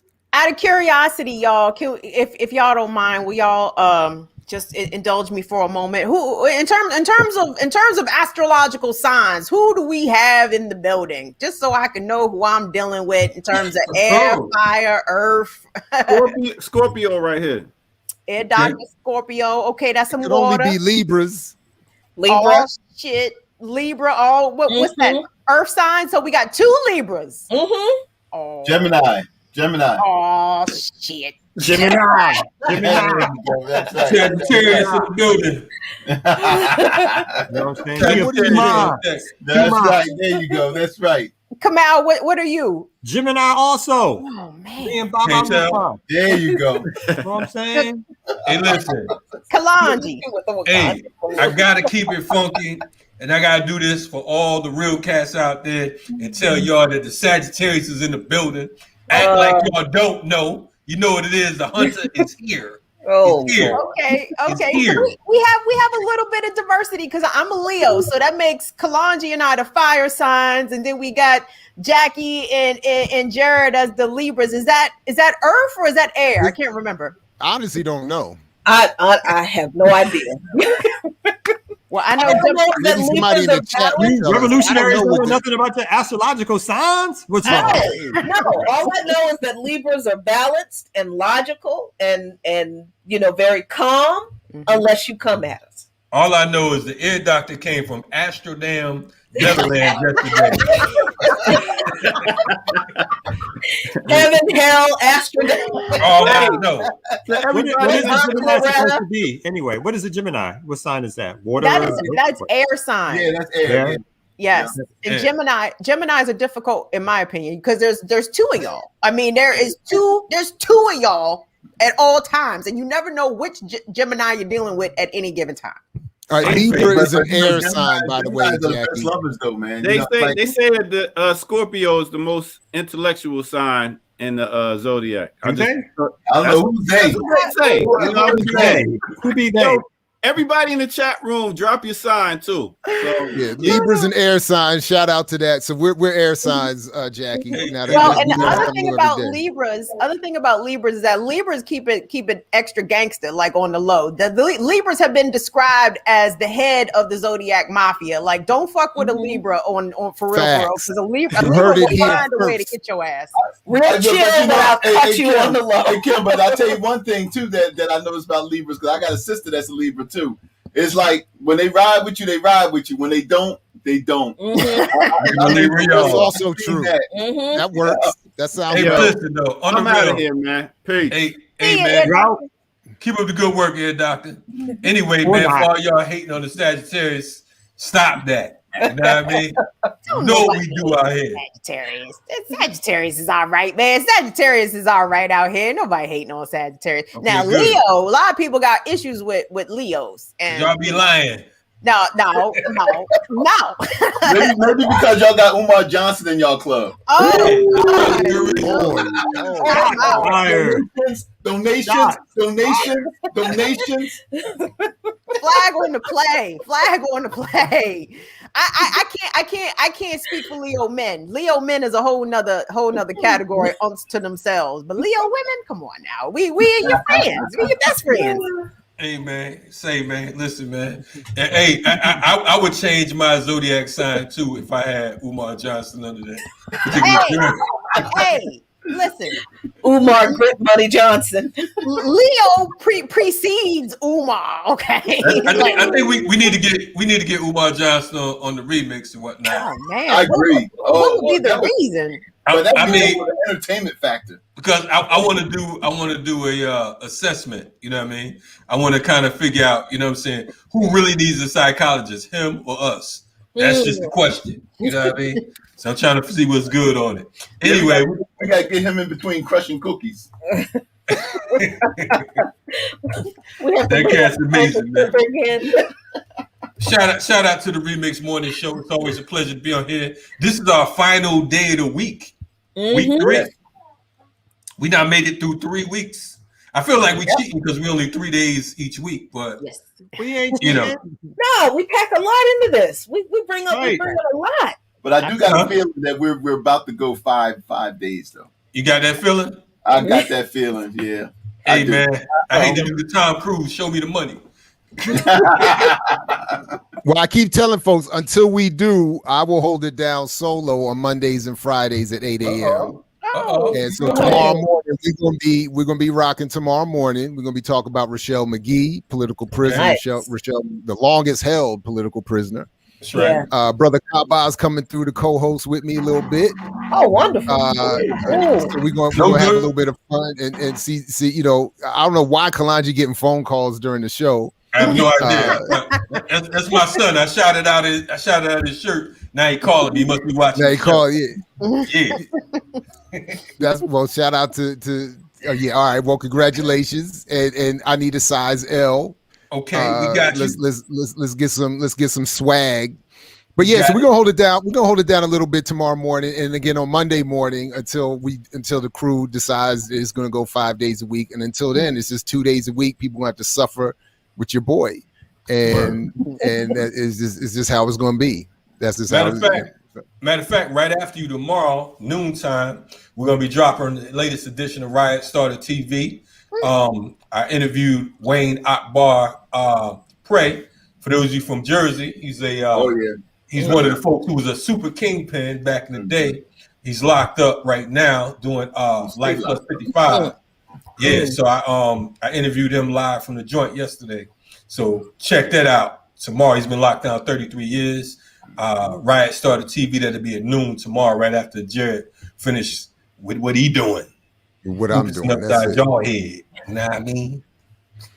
Listen, if we got a couple minutes, let me ask you all about something. This is something I wanted to raise. And by the way, folks in the audience, I don't mind, and I hope people don't mind me sharing this, but we did have an interview book. We were planning to be headed over to the Congo this morning to talk to Brother Kambale Musavuli, but as is often the case with folks who are actually out there doing work, he got called away, so we'll have to reconvene another time.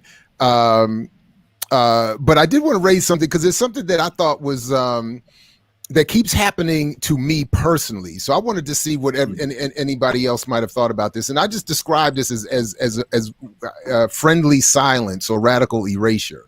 And what I mean by that is, I get a lot of phone calls from people who will speak with me off the record about things they will not go on the record about. Largely, I think, because they don't want to be associated with either a public discussion that goes to the left of where they're comfortable with, or they don't want to be perceived as not being left enough when they have presented themselves publicly as a radical organizer or spokesperson. So on the one hand, and I've said this to a few of these folks privately, that I don't like that this is the role that they seem to have for me. That is, I want to talk to you privately to sort of either get some support or advice or your input, or to disagree with you privately, but won't do it publicly. And I think it's, there's a lot of very interesting conversations that occur. And I'm not even suggesting that I'm always correct or that my, interpretation or analysis is always right. But I am increasingly frustrated with how often I am invited to these private conversations with folks who will not publicly discuss it. And by the way, who have no problem being public in many other areas of their life. So it's not like these are people who are private in their personal life and then don't want to go public. It is people who are public everywhere, saying things that I don't think is left enough, but I don't think that they're my enemy either. I just think it'd be a good conversation. And these are the ranges of debate that I like to host and be a part of, or to watch even as a consumer. So anyway, I just wanted to throw that out there for because I have to assume that if it happens to me, at least several of you have had this experience in your careers and your work. And it's just something I think is increasingly a problem, because I think it limits the range of public discussion in our communities. It ultimately hurts our analysis and interpretation. And I think in some cases people are doing this to front as if they are, what they aren't publicly, politically publicly. So, well, just something I thought I'd raise with you all. Well, that's a good point, Jared. And I'll just briefly say this is that Jackie and I have been increasingly getting people that will hit us up, privately, and for the most part, and this is something that I think I'm glad that you brought up. A lot of people who are hitting us up privately, they don't mind going public, but they have that fear of, like you said, of being intimidated by what they call not saying the correct things, not having the correct jargon, and they feel like they just go they're just going to be perceived as being not part of this movement where everything has to be exactly this and exactly that. So I think that, personally speaking, I think that could be a problem when we narrowly define things too much and not have the benefit of people wanting to come in. Yeah, and I think that is true, but I think also there are some folks who, like the problem I think that we have always seen in this online discourse, that there's some people who are just not genuine, right? And they have their platform and they will say things on their platform, but then they really believe something else because they say what people want to hear. And they'll reach out to people who they think are safe to have these discussions about, and then they don't like it when folks, because this has happened to me. People have a platform and they'll reach out to me and they want to know about, well, what do you think about this particular person? And my particular rule is I don't like doing debates with people. That's my rule. I think for me, I don't want to debate anybody about anything else. The situation is what it is. I mean, if you're still unclear on some stuff, there's plenty of material out there for you to go back and what did Griff say? Eat your cornflakes. Yeah, I just don't feel like, and I know that people like that kind of stuff. That people enjoy watching conflict. For a lot of people, Baba says this all the time. For a lot of people, this is entertainment, but for us, this is serious. So. Exactly. I don't like getting into debates, but people like that. So, so people will have a problem with someone that they will talk about on their platform and say all the things that people want to hear, but then they'll, reach out to me and like, well, what do you think about this person? I don't think anything about that person. You need to go talk to that person about this. And if you don't want to talk to them, then stop talking about them on your platform and don't call me about it. Because I'm not getting in the middle of these personal beefs. And if you can't say about people in public what you feel about them or that you want to say to or about them in private, then to me, you're a fraud. So that's how I look at that situation. And it's unfortunate that I think the social media environment's kind of, I won't say it created that, but I think it kind of made it worse. I have more of a problem with the people who call me up talking about, yo, such and such was talking about you. Such and such said, whoop-de-whoop. What did you say? Right. You understand what I'm saying? What was your defense of my personage? You know what I mean? Because of the fact that on the real, to me, you're lame for running back telling me what somebody else said when you didn't correct them and you knew the truth. Mm-hmm. You know what I'm saying? That's what I call liberalism. You know what I mean? Because of the fact that you're not checking.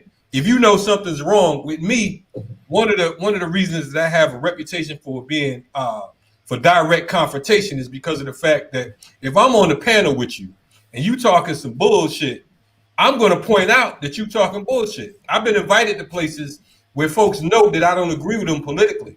You know what I mean? But they decide that they're going to give me some bread to come speak on the joint. Look, if you about BS, there was a situation at a certain university where they called me up to the stage and whatnot. I'm getting my check, so on and so forth. They like, hey, whoop-de-whoop. I say what I say, and I say, look, these people right here are bogus. They on some BS. You know what I mean? I already told them they was on some BS, but they thought that they could cut a check, and I was going to come up here and change my mind. Mm-hmm. Hold on, my bad. Hold on. I just wanted to I just needed to let somebody know. No, you're right. Yeah, you was talking trash about Kalonji, and I didn't say fast enough that he's all right with me. My bad. Kalonji's all right with me. So when you say what you were saying, I forgot to say it loud enough. Kalonji all right with me. So all right, I'll catch you later. All right. No doubt. My bad, man. My bad. Yeah. Hey, listen, man. I try to be sucker free. You know what I mean? I'm cool with folks not agreeing on everything I say, because I don't agree with everything nobody says. You know what I mean? I haven't met an individual, a scholar, a revolutionary, a freedom fighter, a garbage man, whatever, that I agree with 100%. And if you do, you might just be a zealot. Something about a person you have to disagree with. It could be something simple or something minor. But if you agree with something that everybody has to say, then you kissing some butt. That's the reality of it. Keep your lips brown. You know what I mean? I mean, Jared, I feel bad that, and Jackie, if you guys have had this happen to y'all as well. I mean, for people trying to come to y'all for some sort of nonsense like absolution, like please absolve me of my bullshit public politics. And I'm really a good person. I'm really all for Black people, but I do this other public bullshit in the front, but then come to you on the slick and like, hey, it's not really like that, bro. No, nigga, it is exactly like that. Yeah. However you presenting yourself or your political position to the public, I mean, that is how people are going to take it. And if you are more radical or left than that in the closet, maybe you're not really as left or as radical as you claim to be in private. And it's frustrating to see people just front. They just do it so hard for this social media thing, y'all. And people want these and some money. And some money too. Yes. But usually you can spot the people with shitty politics who are doing it for money, right? Because it's pretty obvious. Well, no, it's not always that obvious. I was going to say, I'm new to doing a lot of media or more media. Like it's mostly been organizing world for me. So I get it in two ways. I get the people who claim to have the same politics, so they just ignore me, right? Because they're like when they do their stuff, I'm the type of person that may say, it's like, and so why we're doing that? So why are you getting a check for this much money? And where is that going back into the community? Well, the organization raised this, and you're just doing this with it. So usually I just get ignored. They don't want to hear from me. Or, to speak of what you guys say, I may get a call every now and then for somebody who may be considered a little bit more liberal than myself, and I'm there to provide the cover, right? Look, I'm friends with the radical, so that's me, so I can make friends from all sides. You can feel the atmosphere of like when somebody they don't have your politics, but they want to somehow, they may think that either your words or your work pulls in a certain element of grassroots folks or a certain radical thing, gives them cover to be sort of the bourgeois Negroes that they've always been and will continue to be after you leave the room. So that's how I get it from folks. They'd be like, I'm down with Kamau and community movement builders for real. I just talked to him yesterday. Right. Yeah. I'll never forget that I had a couple of big blowouts. People I still don't talk to this day over cryptocurrency. And it was like, I just said, look, cryptocurrency is fine if that's what you believe in, but that it's not this like revolutionary tool to free working class and oppressed people. And these folks were so committed to the idea of cryptocurrency being revolutionary that they really just would not hear that it really isn't. And Jackie, I gotta say, my man Wise Intelligent shouted out my book the other day, and I loved it. And then the very next day, he put up something about how cryptocurrency could turn us into millionaires overnight. And I was like, damn it! What happened? And it's like these people are like, Jackie Lupon, she's so radical and blah blah blah. What do you have to say about the cryptocurrency? And I come on and it's like, well, it's great if it can make you a couple bucks, but number one, it's environmentally destructive, and number two, it ain't gonna help poor folks. So why are we having to get into that next week? Get into that next week. And next week, I want to get into next week. I'm sorry, real quick. Next week, I want to get into sort of Black psychological repair. I actually bumped my guest this week for Jared's guest. I didn't get to the sheet fast enough is really what happened. So next week is part of I want to put that on the table. We're going to have a couple of guests on who've written some pieces on Black mental health. And they want to come on and talk about that. So that's going to be up for next week too. Right on. Well, just one real quick, just a minute, because I know Kalonji shouted out his son. My son, Maurice Class Act Johnson. Look, he's doing this thing up in Jersey. He got his own real estate company. And, if you're up there, you're looking for some property, that's my man. Okay. I like that. My man said, look, I got a son too. Listen, man, y'all listen to the remix. We've been here 2 hours. We got things to do. You know what I mean? We appreciate y'all checking us out. Every Tuesday through Thursday, we out here 8 a.m. to 10 a.m. Tomorrow we got a full deck. My man Jared Ball gonna be setting it off 8 a.m. tomorrow. I'll be back at noon time with the Riot Starter TV. Then we'll be followed by Baba and Jackie Lukman around 5-ish. Then from there, we got the Last Dope Intellectual about 7. Then from there, you got the Renegade Culture. He gonna mess up the name, son. Hey, man, hey, we ready. When he's doing the remix, he's talking about Renegade Culture. When he's talking about Renegade Culture, he's calling it the remix. Get it together. It's so good. It's a lot of R's. We got the remix. We got Renegade Culture. We got Riot Starter TV. We ready for revolution. There's so many R's. Nobody beats the R. Check out our melody. And then look. And then, frankly, the only time we do this, when all that is done, we give permission and encouragement for you to break off and check out "Burn It Down" with Kim Brown. Drop Friday evening as well. So we appreciate all that. You know, if you got to leave BPM, that's where you can go. We'll be back on Tuesday. We'll be back on Tuesday for Burn It Down with Kim Brown. Shout out to Pookie Wood. I see Pookie Wood in the comments. What's up, Wendy Muse? Left POC podcast. What's up, Wendy? What's going on with the ear doctor? I know he's coming on to talk about what? I was going to talk about Sundays. This Sunday, I'm doing a Mother's Day mix. So big up to all y'all mothers out there. The ones that's here, the one that's transitioned. We're going to do it up for y'all 8 p.m. on Sunday. No doubt. And definitely happy Mother's Day to y'all. We don't really celebrate no capitalist holidays and all that shit, but we support the mamas and the babas. You know what I mean? All the rest of that shit is bullshit. But we're talking every about day. I know it's Father's Day every day, so it could be every day Mother's Day too. There you go. That's right. Yeah. Anyway, salute to all y'all comrades out there. It's been holding us down. Salute to the morning show, the ear doctor, May, and everybody else that you don't see. You know what I mean? We in here and we out here just like that. Yep. Blackout. Remix. Peace. Peace, haters. Bye, y'all. For your haters. For the haters.